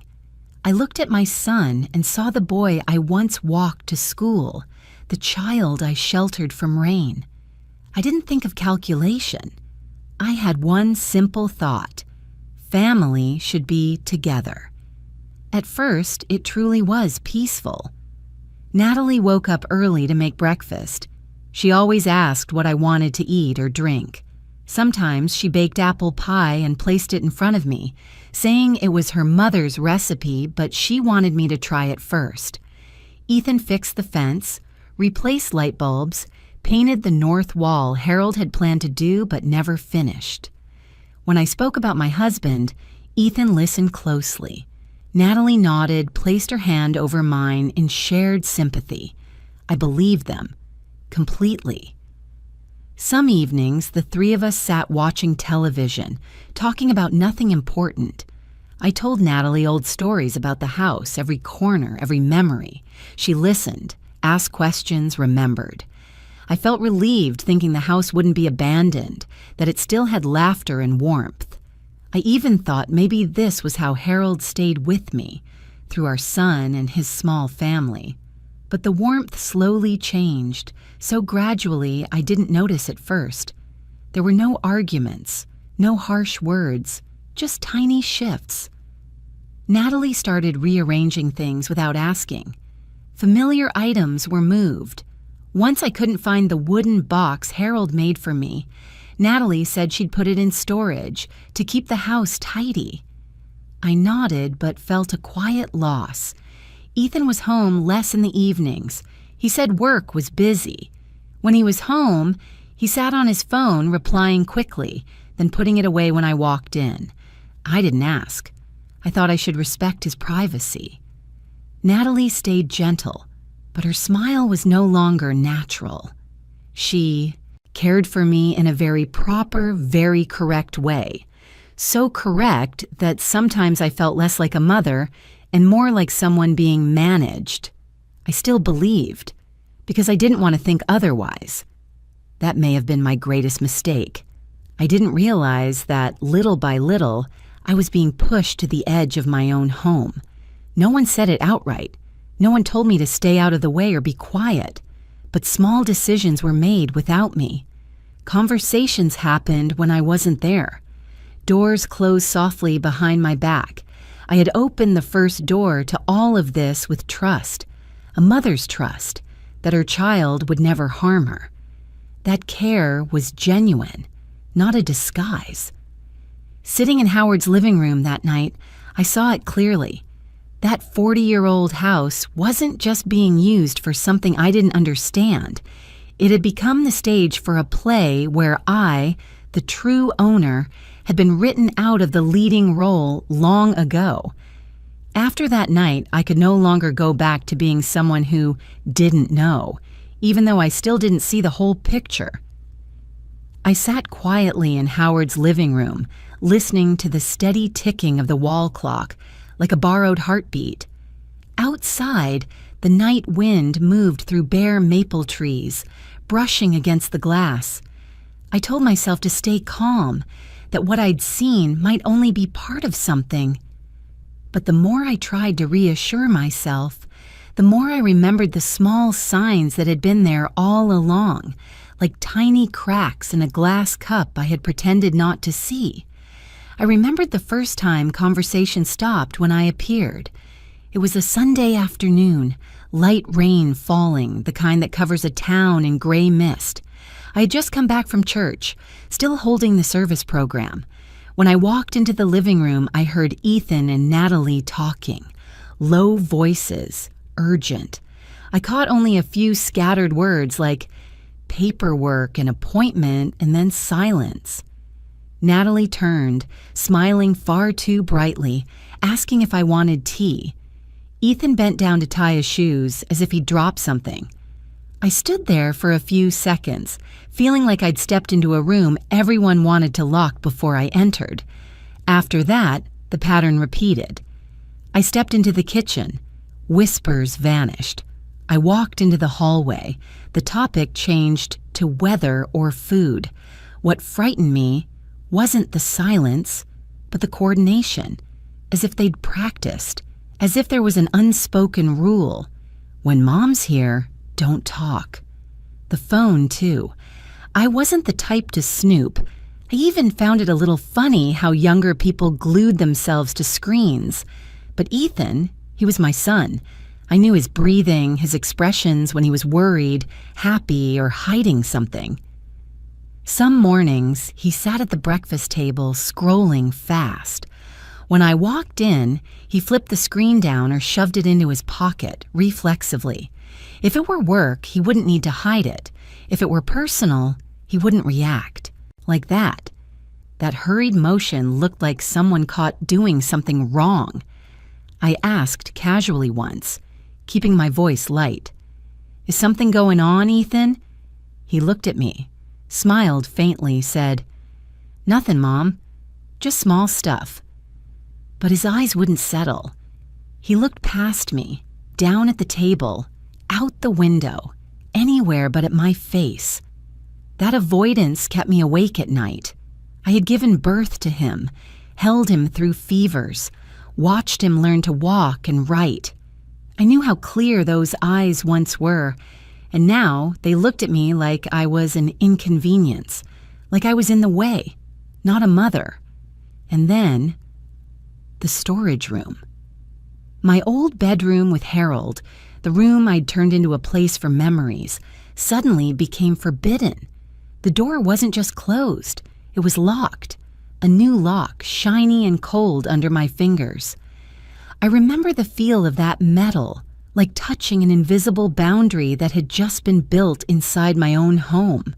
When I asked, Natalie answered too quickly, "That room's damp, Mom. I was worried your boxes might get moldy." The explanation sounded reasonable, on paper. But words, no matter how polished, still have a smell. With Natalie, it smelled like haste. She wasn't speaking like someone concerned. She was blocking a door. I tried to be reasonable. I told myself maybe the room really was damp. Maybe I'd overlooked something. But the more I thought, the less sense it made. I had lived in that house for 40 years. I knew which corners were damp, which stayed dry. I knew where the winter wind came from. I even remembered replacing the double pane windows last year to prevent condensation. And most of all, if they truly cared about my things, they would have talked to me first, asked what I wanted. They had no right to lock part of my house, let alone change the lock. Once at noon, when Natalie was out shopping, I tried opening the door with my keys. None fit. I stood there, listening to the useless clinking, then let my hand fall. My heart pounded, not with anger, but with the quiet realization of being stripped of authority. As if no one needed to hit you or yell, changing a lock was enough to say, "You're no longer in charge here." The nights that followed became a stretch of nights when I slept without truly sleeping. I lay in my room with the bedside lamp dimly lit, listening to the sounds of the house the way people listen to breaking news.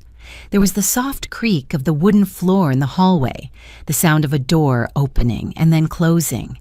Some nights, close to 11 p.m., I heard a very distinct sound, the rolling of suitcase wheels across the floor, very light, as if someone deliberately lifted it whenever they passed over a spot that might creak.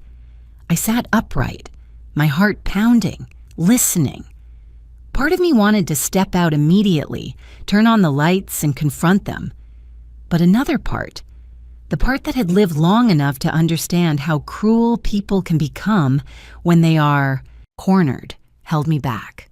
I was afraid I would step out and be met with that look of pity, the kind people reserve for an old woman who imagines things. I was afraid Natalie would smile gently and say, "You must have heard wrong, Mom." I was afraid Ethan would sigh as if I were bothering them, and most frightening of all, I was afraid they would know I was paying attention. So I stayed still. I blamed myself.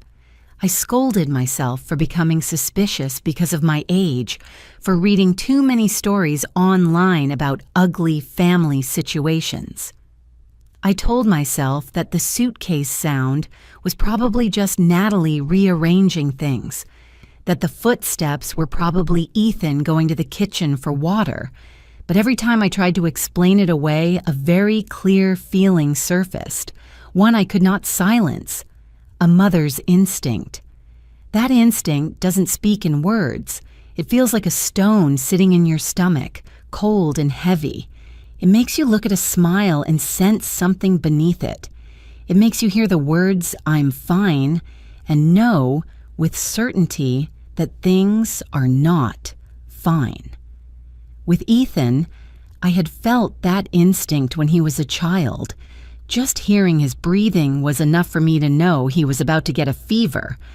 I trusted that instinct more than any doctor's words, and now That instinct was screaming that something was seriously wrong.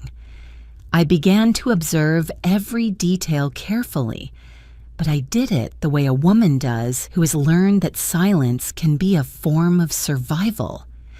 I stopped questioning. I stopped asking, "What are you two talking about?" I simply listened and remembered. I started noticing what time Ethan came home. I noticed when Natalie muted her phone. I noticed the days they seemed especially eager to send me to bed early. I even noticed the smell in the house, the frequent presence of new cleaning products, as if they were trying to erase traces of something. Some mornings I saw the outdoor trash bin much fuller than usual, as if a large amount of paper had been thrown away. Other days I watched Natalie carry a large bag out to the garage, walking quickly, her shoulders tense. I heard the rustling sound of paper envelopes. I didn't know what was inside, but I knew one thing. Important things were being moved, stored away, hidden. I began to feel like I was living in my own home as a guest. No one told me to leave. No one said anything cruel. But each small sign, the conversations cut short, the disappearing phone, the avoiding eyes, the new lock, the suitcase sounds at night, was enough to slowly kill my trust. Trust doesn't collapse from a single blow. It dies from hundreds of needle pricks. And when trust dies, the truth becomes sharp as a blade. Tonight, after seeing Natalie meet a strange man with documents in the shed, all those small fragments suddenly fit together into a picture I didn't want to see. I didn't dare say it out loud because even admitting it made my throat tighten. I looked out the window once, more, even though I knew the light was off, even though I knew I would see only darkness and still trees. Howard stood beside me, his voice low. "You see now, Lorraine. You weren't imagining it." I nodded slightly, because from that moment on, I understood I had crossed a line. I was no longer just a mother hoping for peace in old age. I had become a woman who had to protect herself, with wide open eyes, a sharp memory, and a cold patience I never thought I possessed. I didn't take my eyes off my house for the rest of that night. After the light in the shed finally went out, Natalie returned to the house through the back door, her steps quicker than when she left, as if she wanted to erase her own tracks. The door closed very softly, almost without a sound. Then everything sank into silence. Silence so deep I could hear my own heartbeat in my ears. I thought it might have been a one-time thing, that somehow, in a way I didn't yet understand, it would end there. But my instinct, the same instinct that had robbed me of sleep for weeks, would not allow that hope. I stayed there behind the thin curtain, waiting, like a night watchman guarding my own home. And then I saw them.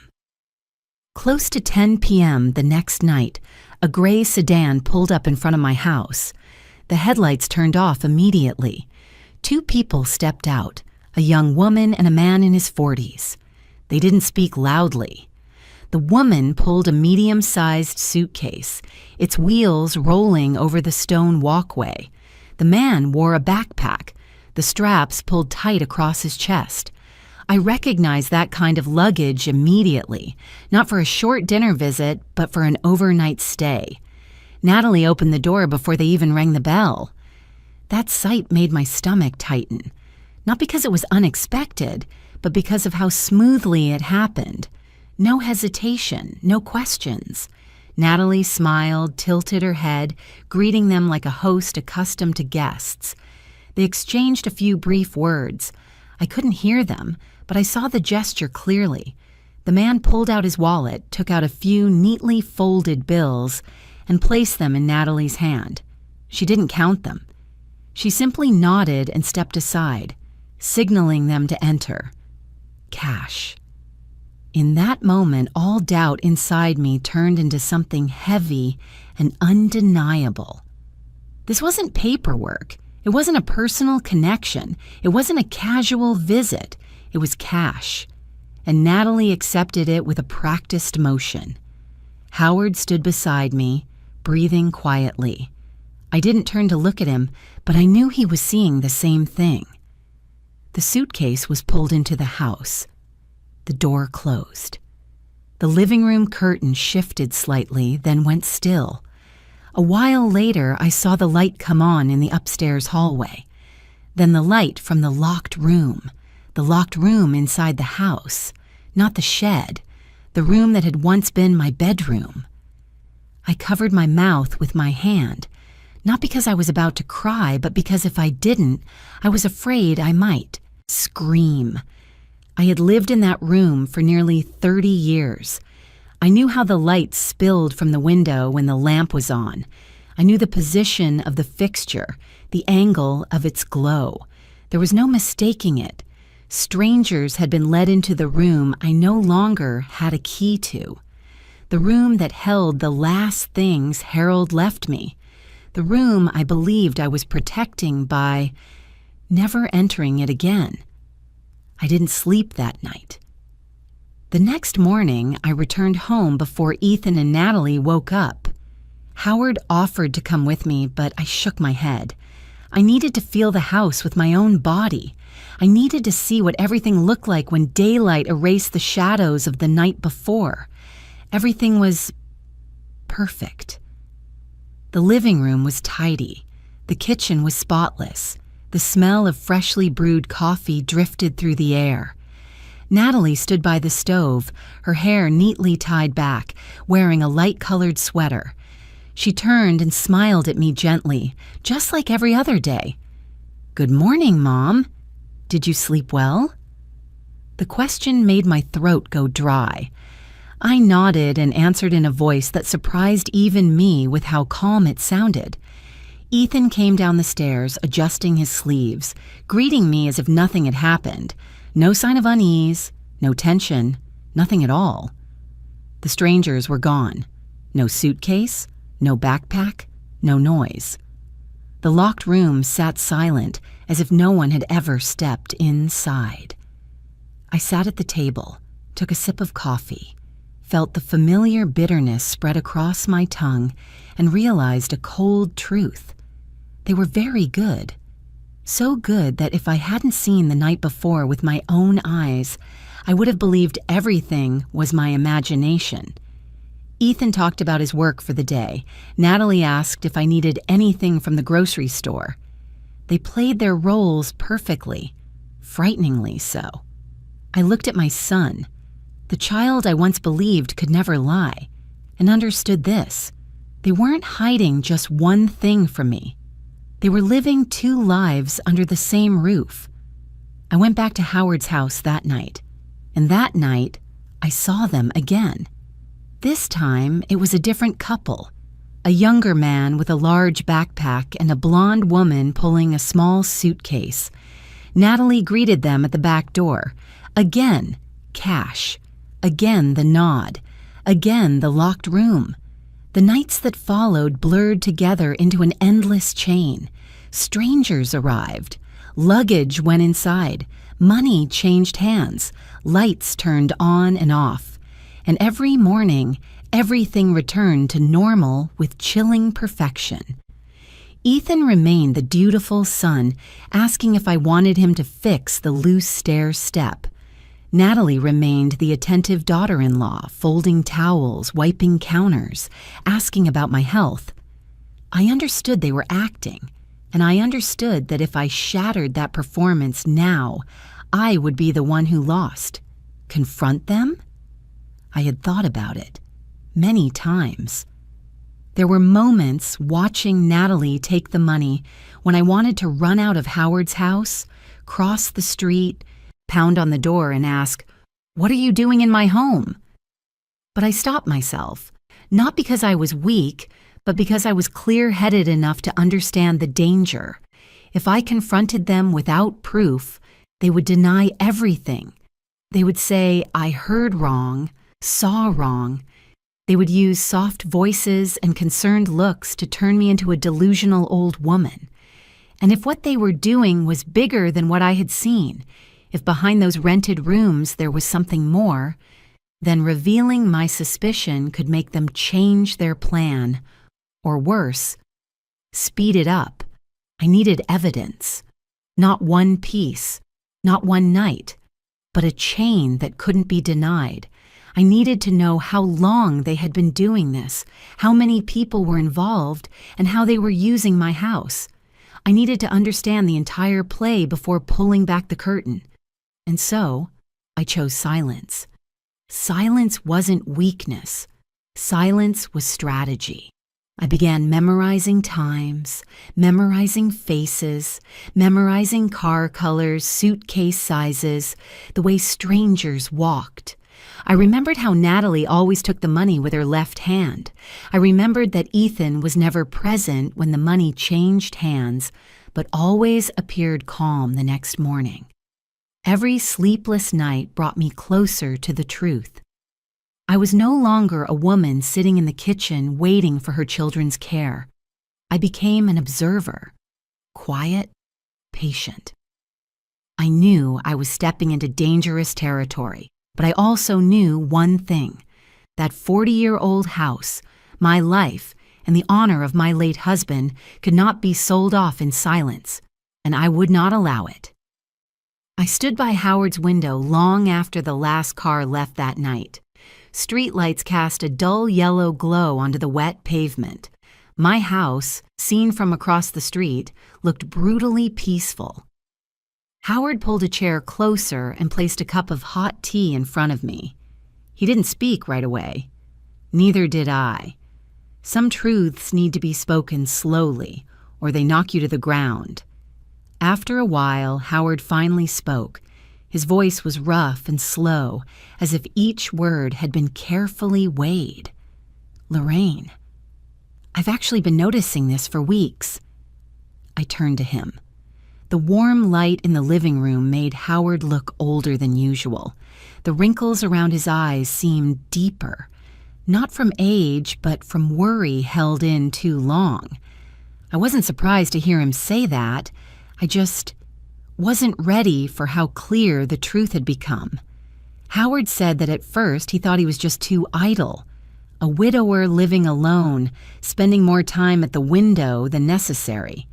He noticed cars parking in front of my house at night, then brushed it off.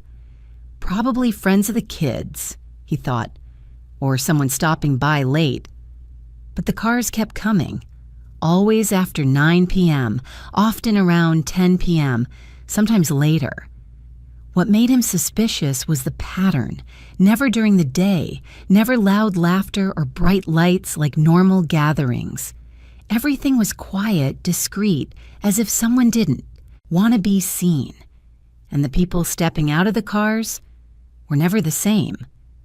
Howard said he remembered clearly. Some nights it was a young couple pulling 2 large suitcases. Other nights, it was a middle-aged man with a backpack. Sometimes 2 women speaking in accents that didn't sound local, but no matter who they were, they all had one thing in common: luggage. Always luggage. Not small handbags, not gifts, but what people bring when they plan to stay overnight. I started wondering, Howard said slowly, why people would come to your house at that hour with luggage like that and then disappear by morning. He looked at me, as if checking that I was still listening. I nodded, my throat burning. I had seen it myself, but hearing someone else confirm it still felt like a hammer striking my head. Howard admitted there were many nights he had stood exactly where I was standing now, looking through the curtain, watching Natalie open the door before guests even rang, watching her smile and usher them in, watching suitcases roll up the path, watching the door close quickly. "Your daughter-in-law," he said without malice, only truth, was always the one greeting them. I never saw Ethan do it. That matched everything I had observed. Natalie was the one in control. Natalie set the rhythm. Ethan stayed in the background. That division of roles sent a chill through me. It showed this wasn't impulsive, it was intentional. Howard said he had wrestled with himself for weeks. He didn't want to interfere in someone else's family. He was afraid of being seen as idle or suspicious. "You know," he said softly, "at our age, it's easy to be labeled as imagining things. I didn't want to worry you unless I was sure." I understood that better than anyone. I had labeled myself that way just to keep living in false peace. But then one night, Howard paused, took a sip of tea, as if steadying himself. He said that night was colder than usual. He was awake with insomnia, and he saw something that erased all doubt. Natalie opened the door, as usual. A man stepped in, pulling a suitcase. But before going inside, the man stopped and pulled out his wallet. Howard saw clearly because the porch light was on. Bills were taken out, folded, and placed in Natalie's hand. She took them, quickly tucked them into her coat pocket, and led the guest inside. There was no more doubt after that, Howard said. No one hands over cash like that just to visit friends. When he said that, I closed my eyes for a moment. I didn't need him to continue, but he did, because some truths need to be spoken to be undeniable. He said that from that moment on, he knew my house had been turned into something else. No longer a family home, but a place of transactions, a place of exchange, an illegal boarding house operating in silence. I opened my eyes. I wasn't as shocked as I expected. There was no spinning, no collapse. Instead, there was a strange stillness, as if part of me had known this answer for a long time and simply hadn't dared to name it. "Thank you," I said, my voice hoarse but steady. "Thank you for telling me." Howard shook his head. "I'm sorry I didn't say something sooner." I looked at him and saw not curiosity or judgment in his eyes, but the guilt of a good neighbor. I knew he owed me nothing. I, too, had chosen silence for too long. When Howard said the words, "illegal boarding house," it didn't surprise me. It only completed the picture. The sleepless nights, the suitcases, the cash, the locked room, everything fit together in a terrifying way. I thought of Harold's room, of his belongings being touched and used by strangers who didn't know who they belonged to. A sharp pain pierced my chest, but it didn't break me. It sharpened me. I told Howard I wasn't surprised. He looked at me, slightly startled. I gave a sad smile. "I felt it for a long time," I said. "I just didn't want to believe it." We sat there in the small living room, listening to the night. No one spoke for a while, but in my mind another thought, heavier than the rest, began to take shape. If they dared to turn my home into an illegal rental, if they dared to take cash from strangers under my roof, then what else was happening that I hadn't seen yet? I had seen enough to know this wasn't something small, but deep down I also knew that the nights of renting out rooms were only the surface. There was something behind those stacks of papers I saw in the shed, something tied to the urgency, to the way Natalie controlled everything, to the way Ethan avoided my eyes. I looked at my house again through the window. It stood there, silent, like a mute witness to everything happening inside. I wasn't shocked to learn it had been turned into an illegal boarding house. I had prepared myself for that truth, even if I didn't want it. But I also understood something that weighed even heavier on my heart. When people are willing to do something that wrong, they rarely stop there. I knew, very clearly, that something worse was waiting ahead. And I also knew that from this moment on, I had no choice but to face it, even if the cost might be everything I had ever trusted. The next morning, when the sunlight just brushed the edge of the kitchen windowsill, I knew it was time to take another step. Not a step back, a step into a different role.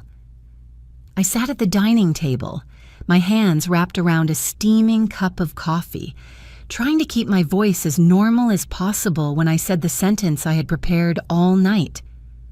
I think I'll go visit my sister for a week. The words dropped into the quiet space like a small stone tossed into a still lake. Ethan looked up first. Natalie stopped folding towels in a very brief moment, so brief that if I hadn't been watching them closely, I would have missed it. I saw something flicker. Not worry, not surprise, but relief, almost happiness. "Really, Mom?" Natalie asked, her voice slightly higher than usual. "Is she doing well?" I nodded. "She is. She's called a few times already, saying it's been too long since we last saw each other." Ethan set his coffee cup down and smiled at me. "You should go. A change of scenery would be good. Staying home all the time gets boring." Boring. The word sounded so light, as if this house were no longer a place that belonged to me. I watched them more closely as we talked. Natalie asked how many days I would be gone, how I was traveling, whether she should prepare food in advance. Ethan nodded repeatedly, occasionally adding things like, "You deserve a rest," or "We'll take care of the house." Every word was polite, perfectly appropriate. But that very perfection made my skin crawl. There was no hesitation, no questions like, "Are you okay traveling alone?" or "Should I go with you?" They wanted me to go, and they didn't hide it well enough. That afternoon, I took my old suitcase out of the closet. The brown one worn at the corners, the one Harold and I used for long trips. I placed it in the middle of the living room, opened it, and began packing. I did it slowly, deliberately. I wanted them to see. I wanted every shirt, every pair of socks placed inside the suitcase to say clearly, I am about to leave. Natalie walked past a few times, always wearing that gentle smile. "Don't pack too much, Mom. It's just a week." She spoke like a caring daughter-in-law. Ethan brought me a jacket, saying the evenings at my sister's place might be colder. I took it, thanked him, and kept packing. Inside, something ached. Not because they were helping me, but because they were helping too quickly, too eagerly, as if they were politely pushing me toward the door. That evening, I picked up my phone and called my sister. In truth, I called the voicemail of an old number I knew no one answered anymore. I spoke loudly enough for them to hear. I laughed, asked how she was doing, said I would be leaving in the morning, said I missed her. I even pretended to debate which jacket I should bring. Natalie stood in the kitchen, Ethan in the living room. They listened, and I knew that in their minds, everything was going exactly according to plan. The next morning, Ethan offered to drive me to the bus station. "I'll take you. It's easier that way," he said, sounding relieved. I nodded, pretended to hesitate for a moment, then agreed. Natalie helped carry my suitcase to the car. She hugged me, patted my back, and said, "Have a safe trip." That hug had no warmth. It felt like a ritual. On the way to the station, Ethan talked about small things, work, the weather, traffic. I watched my son through the rearview mirror. He focused on driving, occasionally glancing at me. There was nothing that looked like concern from a son seeing his mother off. Only carefully hidden impatience. At the station, Ethan parked and took my suitcase out for me. He stood there and hugged me again. "Call me when you arrive," he said. I looked into his eyes. For a brief second, I wondered if he felt any guilt. Then he turned away, as if he couldn't stand my gaze for too long. "Of course," I said. I walked into the station, pulling my suitcase behind me. I passed the ticket gate. I didn't look back. I knew that if I did, I would see Ethan standing there, waiting for me to board, not out of worry, but to make sure I truly left. I sat on a bench, watching the bus prepare to depart.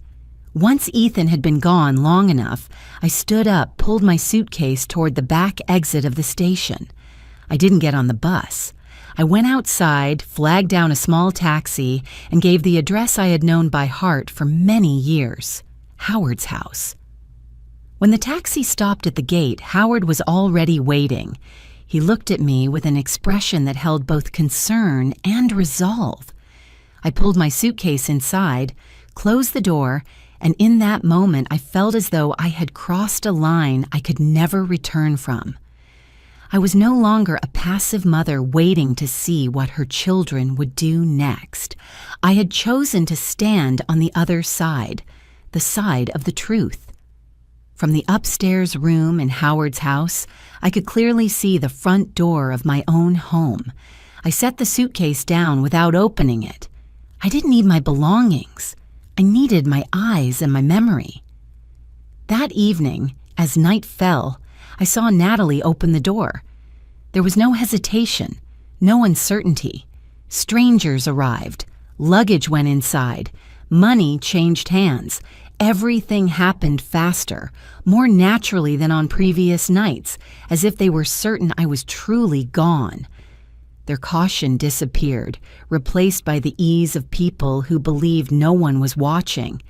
I stood there, memorizing every detail, the timing, the number of people, the type of luggage, the way Natalie held the money, the way Ethan appeared afterward, calm, as if he had just come home from a normal work day.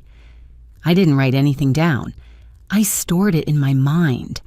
I knew my memory was still very good, better than they thought. The second night, the third night, I stayed there. I became a witness to my own home. Each night I saw another piece of the picture, and each piece made me more certain that what they were doing wasn't just about money. In that silence, I began preparing my counterattack, not with rage, not with a sudden confrontation, but with cold patience. I needed to understand the entire play before pulling back the curtain. I needed to know how far they had gone and how much farther they planned to go. I didn't sleep much, but I wasn't tired. There is a kind of clarity that appears only when you know you are standing at a major turning point. I felt it clearly with every breath. I had left the house, in name only. In reality, I was coming back stronger than ever. On the third night after I had left town, I began to see the entire picture that had previously appeared only in fragments. My house was no longer operating like a family home. It had shifted into a different rhythm, cold and precise, like a machine that had been carefully oiled. Couples arrived so regularly that I could predict it. Usually after 7 p.m., when the sky began to darken and the surrounding houses turned on their lights, the first car appeared. Some nights it was a black SUV, other nights a silver sedan, sometimes a rental car with company stickers still on it. No one stayed more than one night. No one came back a second time. But the common thread never changed. They always brought luggage, and they always arrived with the cautious air of people who didn't want to be recognized. Natalie greeted them like someone completely accustomed to it. She didn't need to check her phone or look at the clock. She knew exactly when they would arrive. The door opened before the bell rang. I saw her smile, not a polite smile, but the smile of someone in control. She tilted her head, said a few brief words, then held out her hand. Cash was placed into her palm. No receipts, no questions, just smooth, unspoken understanding. I had never imagined Natalie could do this so skillfully. She led the guests inside, guided them up the stairs, opened the door to the room I had once called the safest place of my life. I saw the light turn on inside, spilling through the window exactly as I remembered. But now it illuminated unfamiliar faces. They set their suitcases down on the floor, sat on the bed where I had once lain beside Harold, where I had held his hand through long nights of illness. Ethan appeared later. He was never there when the money was exchanged. He always came home like a normal husband, a normal son, taking off his jacket, hanging it up, stepping into the kitchen. But then he did small things, very small things, that made his role clear. He carried extra towels upstairs. He checked the water heater.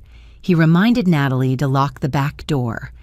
Everything happened quietly, in sync, without a word needing to be explained.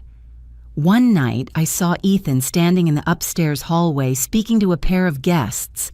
He smiled, nodded, pointed toward the bathroom. That gesture made my chest tighten. That was my son, playing the role of a hotel employee in the house I had spent my entire life building. I began to count, not because I cared about the money, but because I needed to understand the scale of this betrayal. For each couple, I saw Natalie take about $50 to $60. Some nights there was one couple, some nights two. On weekends, more. 3, even 4 groups. I calculated silently, number by number, the way one counts heartbeats when they know something is wrong. In a single weekend night, they could make more than $200. In a week, close to $1,000. In a month, the number jumped to a level I didn't want to think about. Thousands of dollars.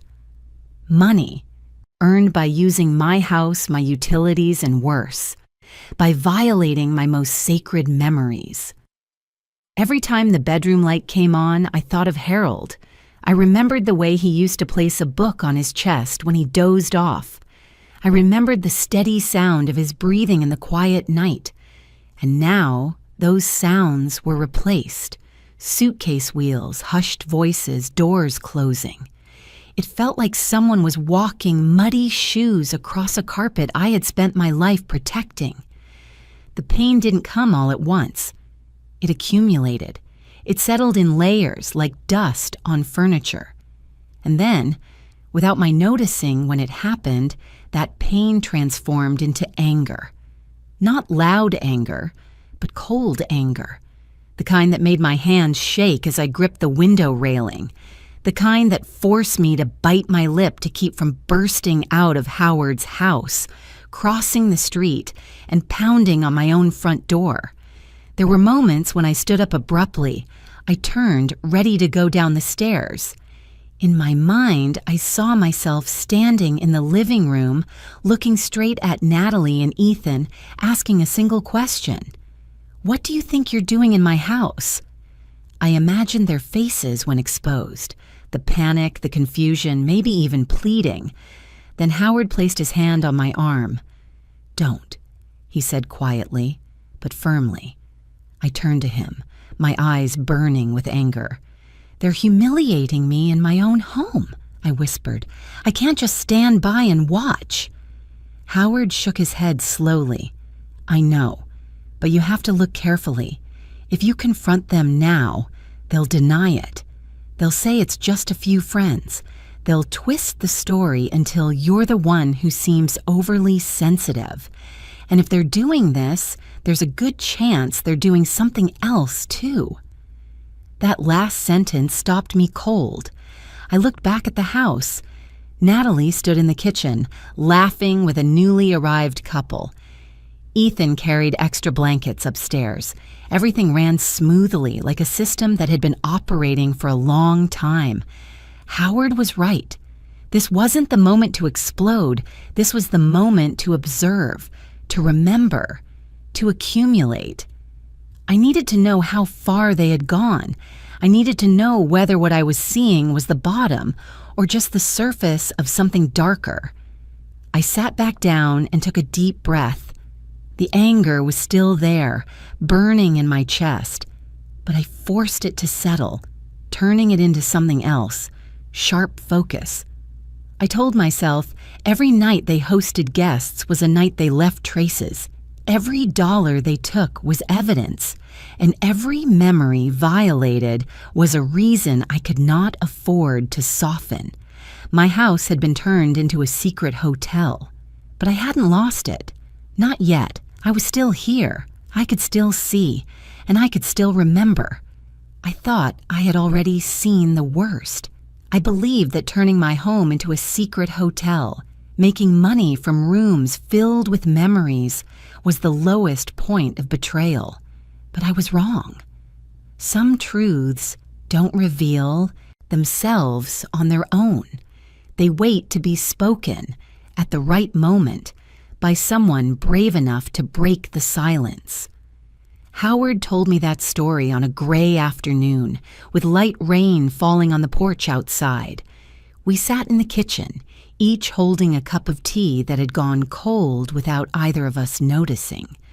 I was still thinking about the night before, about the last pair of guests leaving my house near dawn, when Howard cleared his throat. There was something heavier than usual in the sound. "Lorraine," he said slowly, "there's something I haven't told you." I looked up. In his eyes, I saw the hesitation of someone who had kept something hidden for too long. My instinct, once again, began pounding in my chest. Howard said that about 2 weeks earlier, before things were as obvious as they were now, he'd been sitting at the small cafe near the post office. It was a place he went every Thursday morning, ordered a cup of black coffee, and read the newspaper. That day, he hadn't been paying much attention until he saw Natalie walk in. Natalie wasn't alone. She sat down across from a man Howard had never seen in town.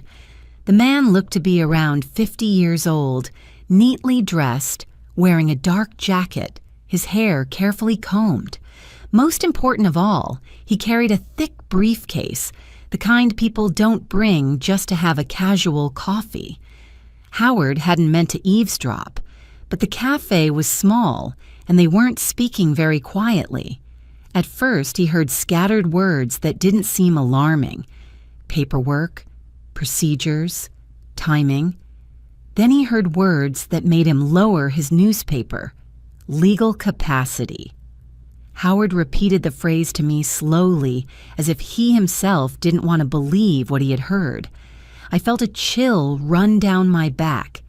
He said Natalie leaned toward the man, lowered her voice, and mentioned something about a mental evaluation.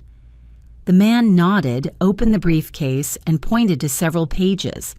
Then Howard heard another phrase, one that nearly stopped my heart when he repeated it.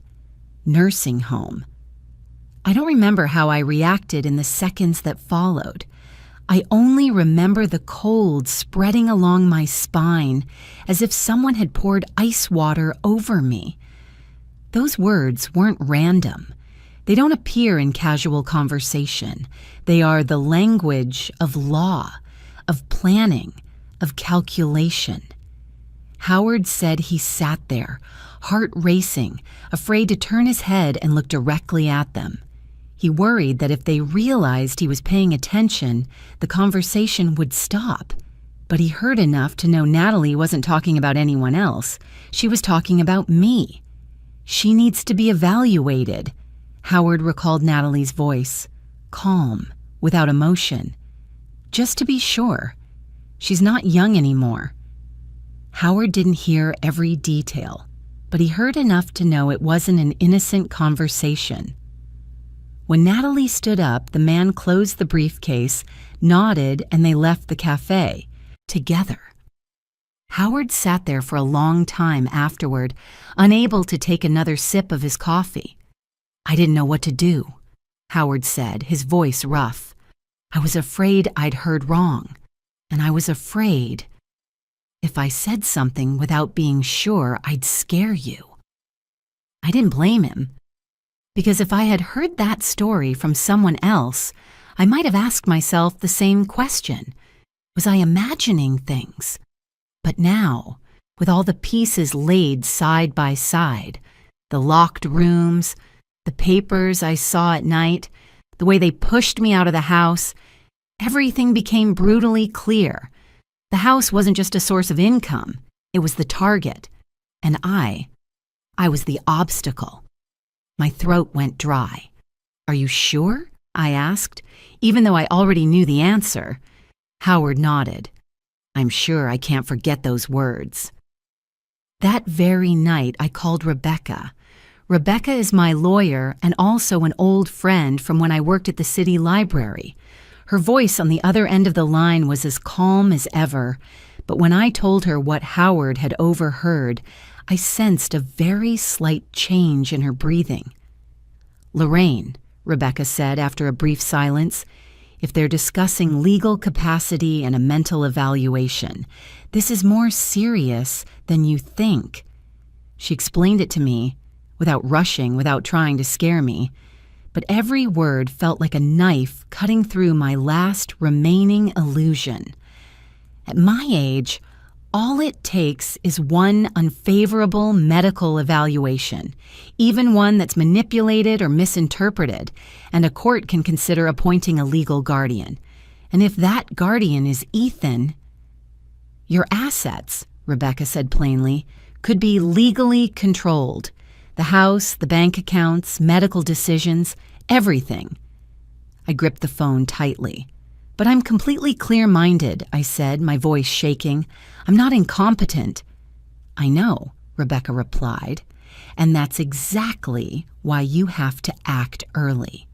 Because if they move first, if they build a file, prepare paperwork, create evidence, then you'll be the one who has to prove you're competent instead of them having to prove you're not." That sentence made the full danger crystal clear. This wasn't a sneaky money-making scheme anymore. This was a reversal of power. Once the legal wheels start turning, they don't stop easily. "Natalie is very smart," Rebecca continued. "And if she's working with someone who understands the law, someone carrying a briefcase, then they're not thinking about just a few $1,000s in room rentals." I sat silently, listening to the rain hit the window. In my mind, the image of Natalie taking cash from guests suddenly seemed small, almost trivial. That was only the first step, a way to generate money, a way to prove they were managing the house effectively, a way to prepare for something much bigger. "They want my life," I said quietly, almost to myself. Rebecca didn't deny it. "Yes," she said. "They want control of everything, legally." When the call ended, I sat there for a long time. I didn't cry. I didn't shake. There was only a deep stillness, like a frozen lake. I thought of Ethan, the son I had raised, trusted completely.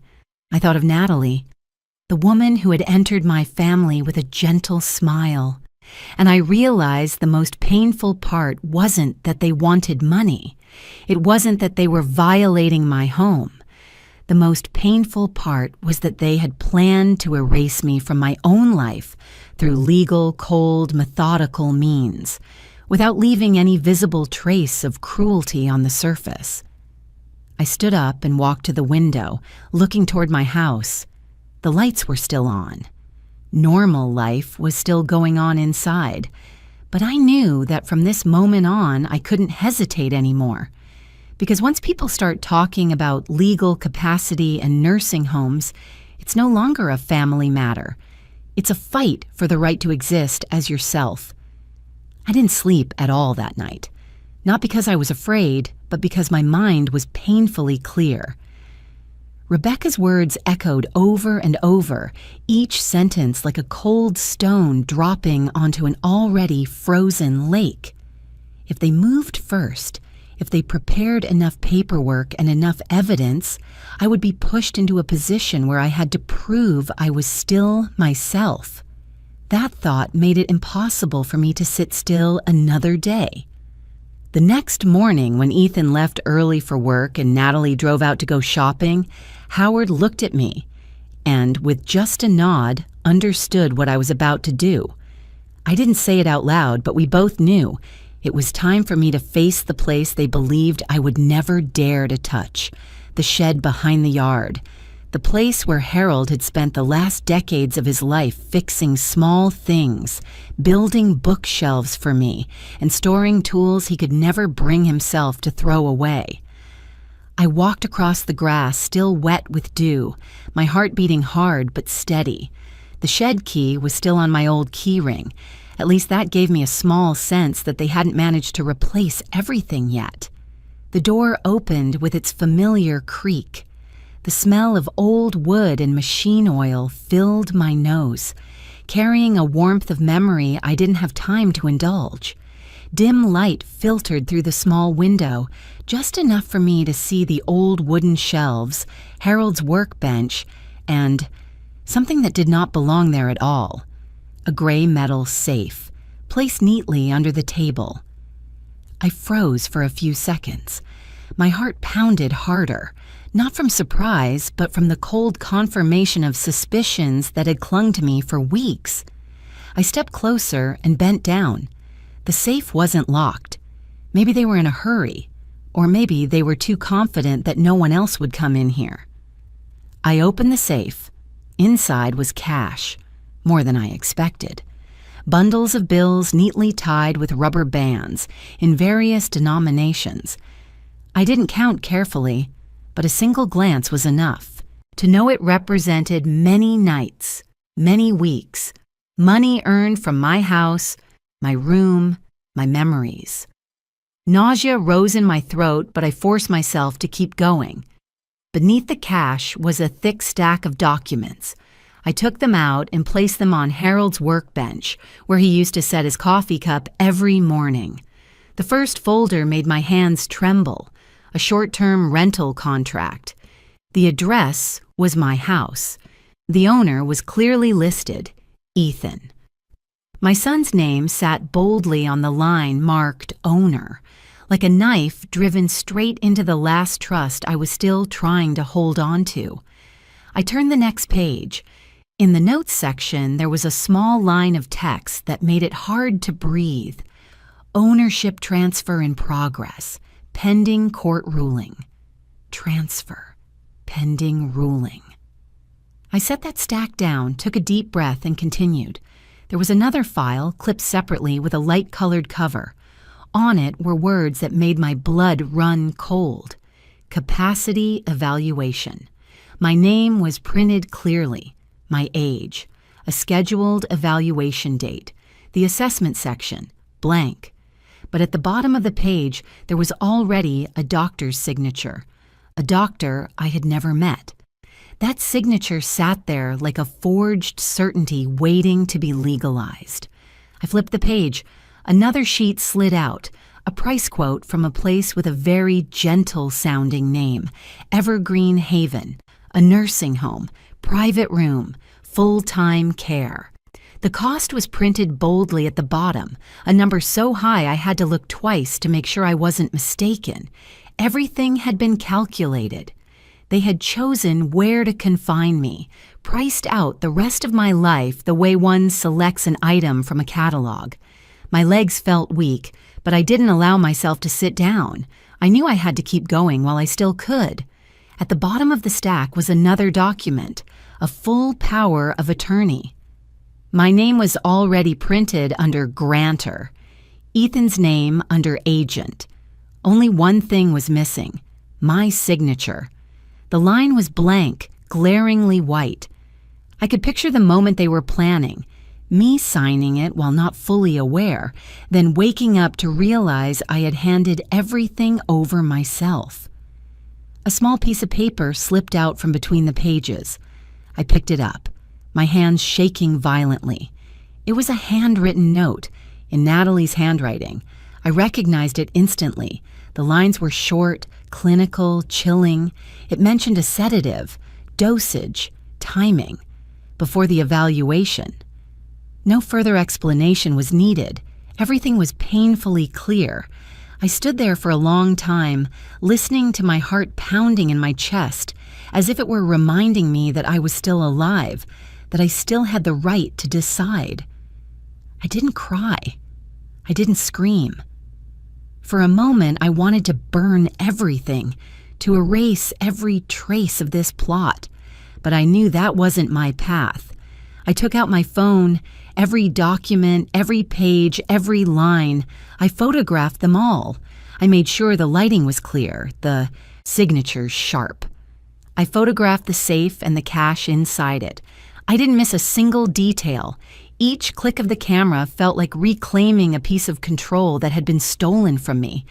When I put everything back in place, closed the safe, and shut the shed door, I stood still for a moment longer. A light breeze moved through the yard. The house ahead looked as peaceful as ever. But I knew that from this moment on, there was no room left for hesitation. I had seen everything.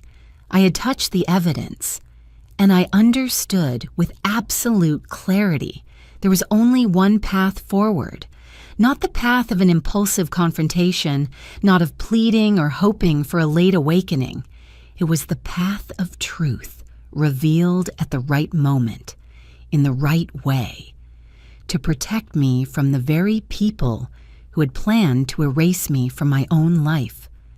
I left the shed with a strange calm, not because I was no longer afraid, but because fear had transformed into something else, cold clarity. Once you face the evidence head on, there are few choices left: collapse or stand up and move forward. I chose the second. That same afternoon, I called Rebecca. It wasn't a panicked call. I spoke slowly, clearly, straight to the point. I told her I had found everything: the cash safe, the contracts, the mental evaluation files, the unsigned power of attorney, the note about sedatives. On the other end of the line, Rebecca was silent for a long time. When she finally spoke, her voice was no longer gentle as usual.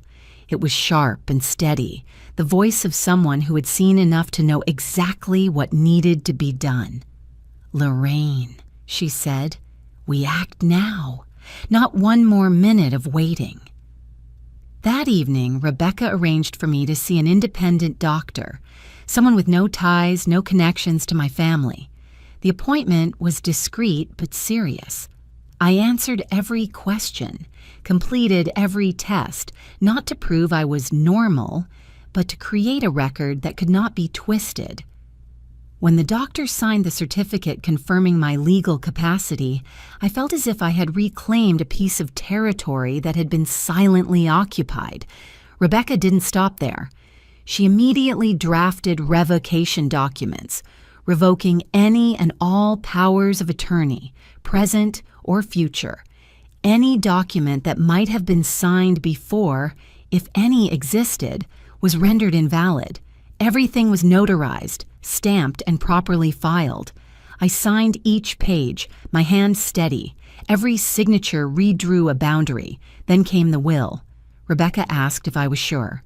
I nodded. No tears, no hesitation. We revised the will that very night. Everything was written clearly, transparently, leaving no room for vague interpretation. I didn't do it out of spite. I did it for safety, for truth. And because I had come to understand that once family becomes a tool, it is no longer family. When all the paperwork was finished, Rebecca leaned back in her chair and looked at me for a long moment. "Now," she said, "we plan the counterstrike, not to scare them, but to end this." The plan was simple, and that simplicity was exactly what made it effective. I would return home. I would play the role of a mother back from visiting her sister, tired but content. I would change nothing. No suspicion, no probing questions. I would let Ethan and Natalie continue believing everything was unfolding exactly as they had planned. "We don't drag them into the light yet," Rebecca said. "We let them walk into it themselves." I understood. When people believe they're about to win, they become careless. The next evening I went back home. I pulled my suitcase across the threshold, took a deep breath, and rang the doorbell. The door opened quickly. Natalie stood there, her smile flawless, her eyes lighting up in a way I had once mistaken for joy. Now I knew. It was relief. "You're back," she said sweetly. "How was the trip?" "Good," I replied, smiling just enough. "She's the same as ever, loud but warm." Ethan appeared behind Natalie, looked at me, and nodded. He took my suitcase and placed it neatly in the corner. There were no probing questions, no scrutiny. They trusted me, trusted that I was still the woman they believed they could guide. In the days that followed, I lived exactly as before. I woke early, made coffee, read the paper. I asked Natalie if she needed anything from the store. I smiled when Ethan talked about work. I didn't mention the locked room. I didn't bring up the shed. I even appeared a bit more tired, as if the trip had drained me. Everything flowed so smoothly that sometimes I had to remind myself this was a performance, and they didn't suspect a thing. On the contrary, they seemed more confident. I noticed it in the brief whispers they no longer bothered to hide as carefully. In the way Natalie proactively asked if I wanted to schedule a routine health checkup. In the way Ethan talked about arranging things so Mom wouldn't have to worry so much. Those words in another context might have sounded like care, but I knew exactly what they were. They continued their plan. I knew the date and time, not because they said it outright, but because of the pieces I already had. The appointment schedule in the files, the note about sedatives, the half-veiled comments. I knew the evaluation would happen on a weekday morning. I knew they would choose a time when I was usually most groggy. I knew they had already prepared the script, from taking me there to explaining everything to outsiders. And I let them believe they were about to win.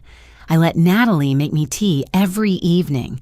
I let Ethan remind me to go to bed early. I even pretended to forget small things.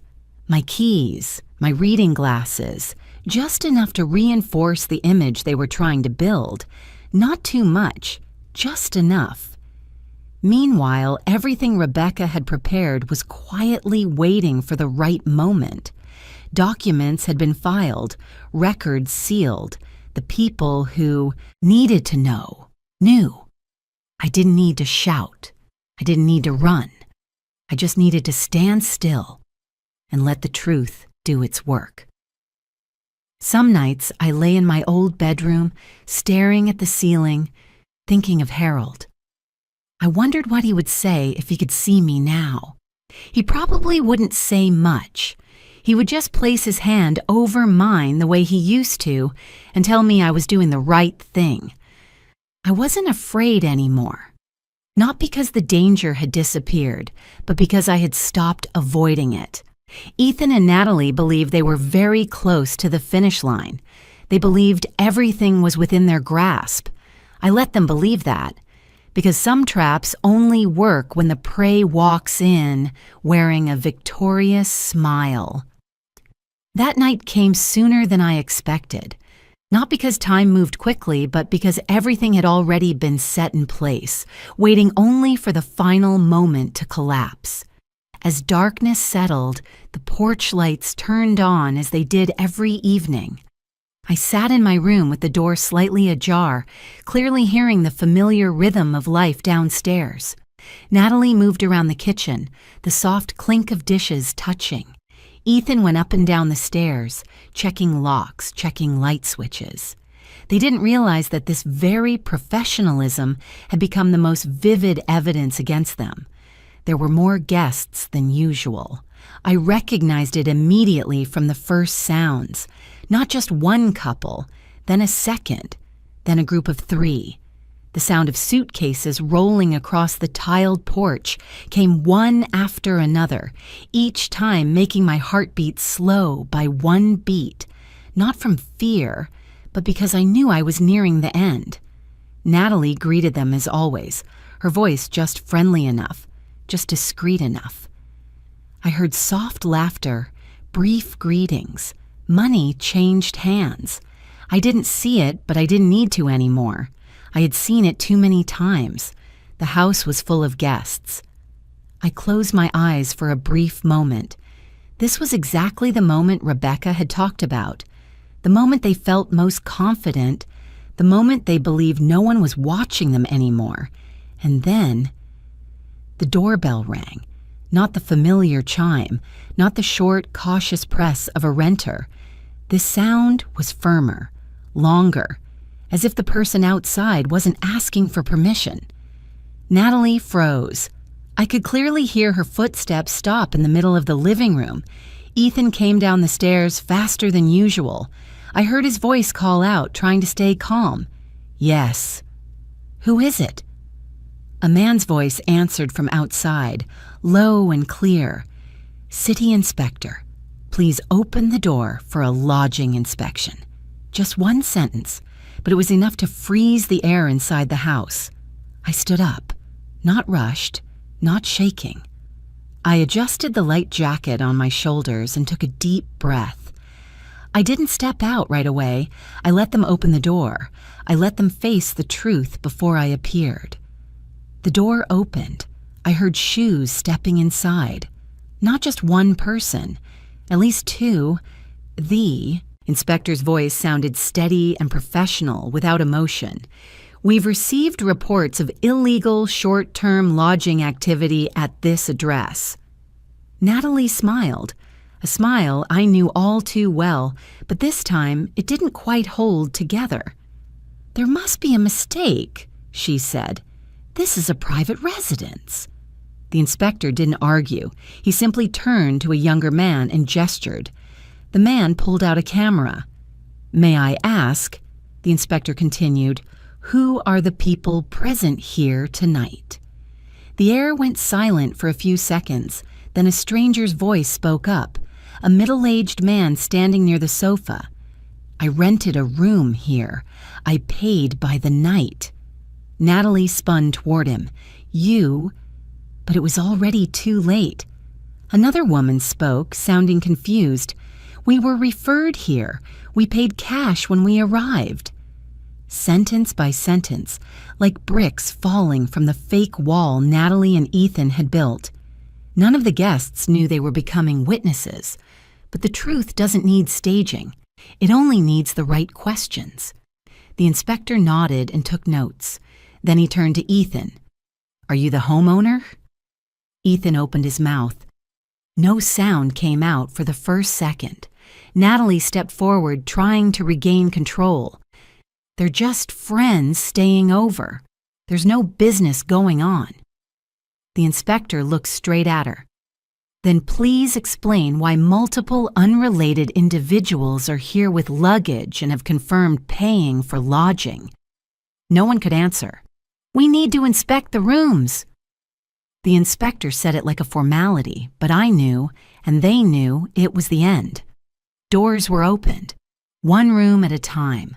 My old bedroom, the bed not yet made, a suitcase at the foot of the bed, guests' personal items scattered in the bathroom, the next room. Two people. One of them ended a phone call abruptly. The last room down the hall, sheets still damp. The camera clicked repeatedly. Pens scratched on paper. There was nothing left to deny. And that was when I stepped out. I walked down the stairs slowly. Each step was a year of my life in this house. I entered the living room, where all eyes immediately turned to me. I stood straight. "Hello," I said calmly. "I am the legal owner of this house." The inspector turned to me immediately. "You confirm that you did not authorize any rental activity here." "I have never authorized it," I replied, "and I only just learned about this." Natalie went pale. Ethan turned toward me, eyes wide, as if seeing me for the first time in his life. "Mom," he whispered. I didn't look at him. I looked at the inspector. "I am prepared to provide all documents proving ownership." The inspector nodded. He didn't need any further explanation. The report was written on the spot. Illegal lodging operation, cash payments, no registration, no permit, multiple violations at once. The guests were instructed to leave within 30 minutes. Some were angry, some confused. Some silently pulled their suitcases out of my house, fading into the night like shadows. I stood still, watching each person cross the threshold, people who had never belonged there. When the door closed for the last time, the living room felt painfully empty. The inspector handed Ethan and Natalie the citation. The number printed on it made Natalie grab the back of a chair. "You will receive further summonses for follow-up proceedings," he said. The door closed behind them. Silence, no guests, no roles to play, no place to hide. Natalie turned toward me, her voice breaking. "Mom, I can explain. I think tonight is enough," I said gently but firmly. "The game is over." Ethan collapsed into a chair, burying his face in his hands. Natalie stood frozen like an actor who had forgotten the final line. My house was quiet again, but not the way it used to be, because the truth had been spoken, publicly, in front of everyone. And from that moment on, no one in this house could pretend it had never happened. The door closed behind the inspectors, leaving a silence so heavy I could hear the second hand ticking on the wall clock. Ethan still sat there, head bowed, shoulders slumped as if he had aged 10 years overnight. Natalie stood by the dining table, hands clenched together, lips pale, eyes with nowhere left to hide. I was the one who broke the silence. "Ethan," I said my son's name slowly, without raising my voice. "Look up at me." He lifted his head. In his eyes there was no more calculation, no more confidence of someone who thought he was in control. Only the panic of a child caught doing something unforgivable. "How far were you going to take this?" I asked. "Turning my house into an illegal hotel, preparing paperwork to declare me legally incompetent. And then what? Putting me in a nursing home so you could finish signing everything else?" Ethan trembled. "Mom, I didn't mean—" "You did," I cut him off, my voice strangely calm. "You did, because everything was prepared. The capacity evaluation files, the full power of attorney, even notes about sedatives." Natalie broke down sobbing. "I just wanted things to be easier," she said, her voice shattered. "She's old. She can't manage anymore. We were just—" "Stop," I said, turning to look at her for the first time that night. There was no rage in my eyes, only deep exhaustion.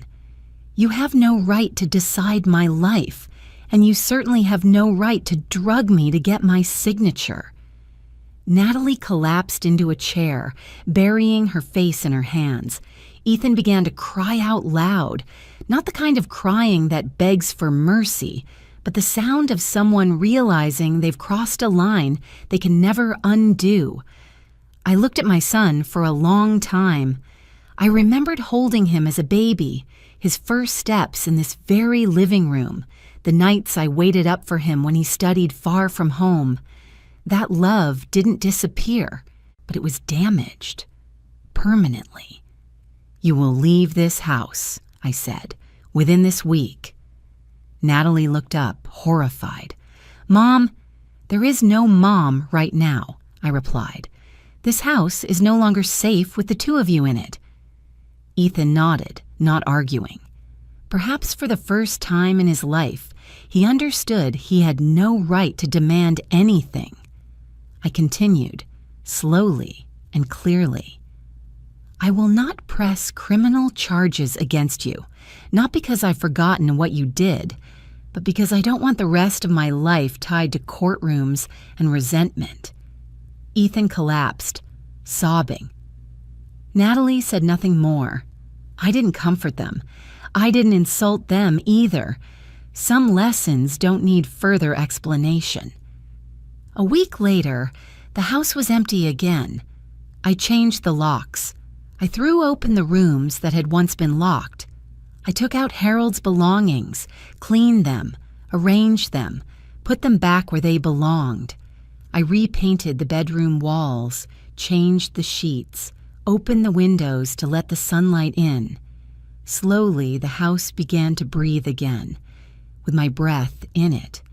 I didn't live alone in bitterness. I lived more slowly. I replanted the small garden out back. I drank coffee on the porch every morning. I smiled at Howard when he came by, and for the first time in a long while, I slept peacefully without listening for strange noises in the night. Forgiveness didn't come immediately. It wasn't a decision made in one evening. It was a process. I learned to forgive, not to erase what happened, but to keep it from defining the rest of my life. I came to understand a simple but painful truth. Blind love is not love. It's a trap. And sometimes, to protect herself, a mother must learn to draw boundaries, even with her own child. I still love Ethan, but I no longer hand my life over to anyone. And if you've stayed with me to the end, I want to say thank you. Thank you for listening to the story of an older woman who learned to stand up late, but not too late. If you were me, what would you do if your own child tried to take your life away from you? Where are you watching this story from? Leave me a comment. I truly want to hear from you. If this story touched you, please like and subscribe so we can meet again in the stories to come. I'm grateful to you for your time, your empathy, and for bringing your heart here with me until the very end.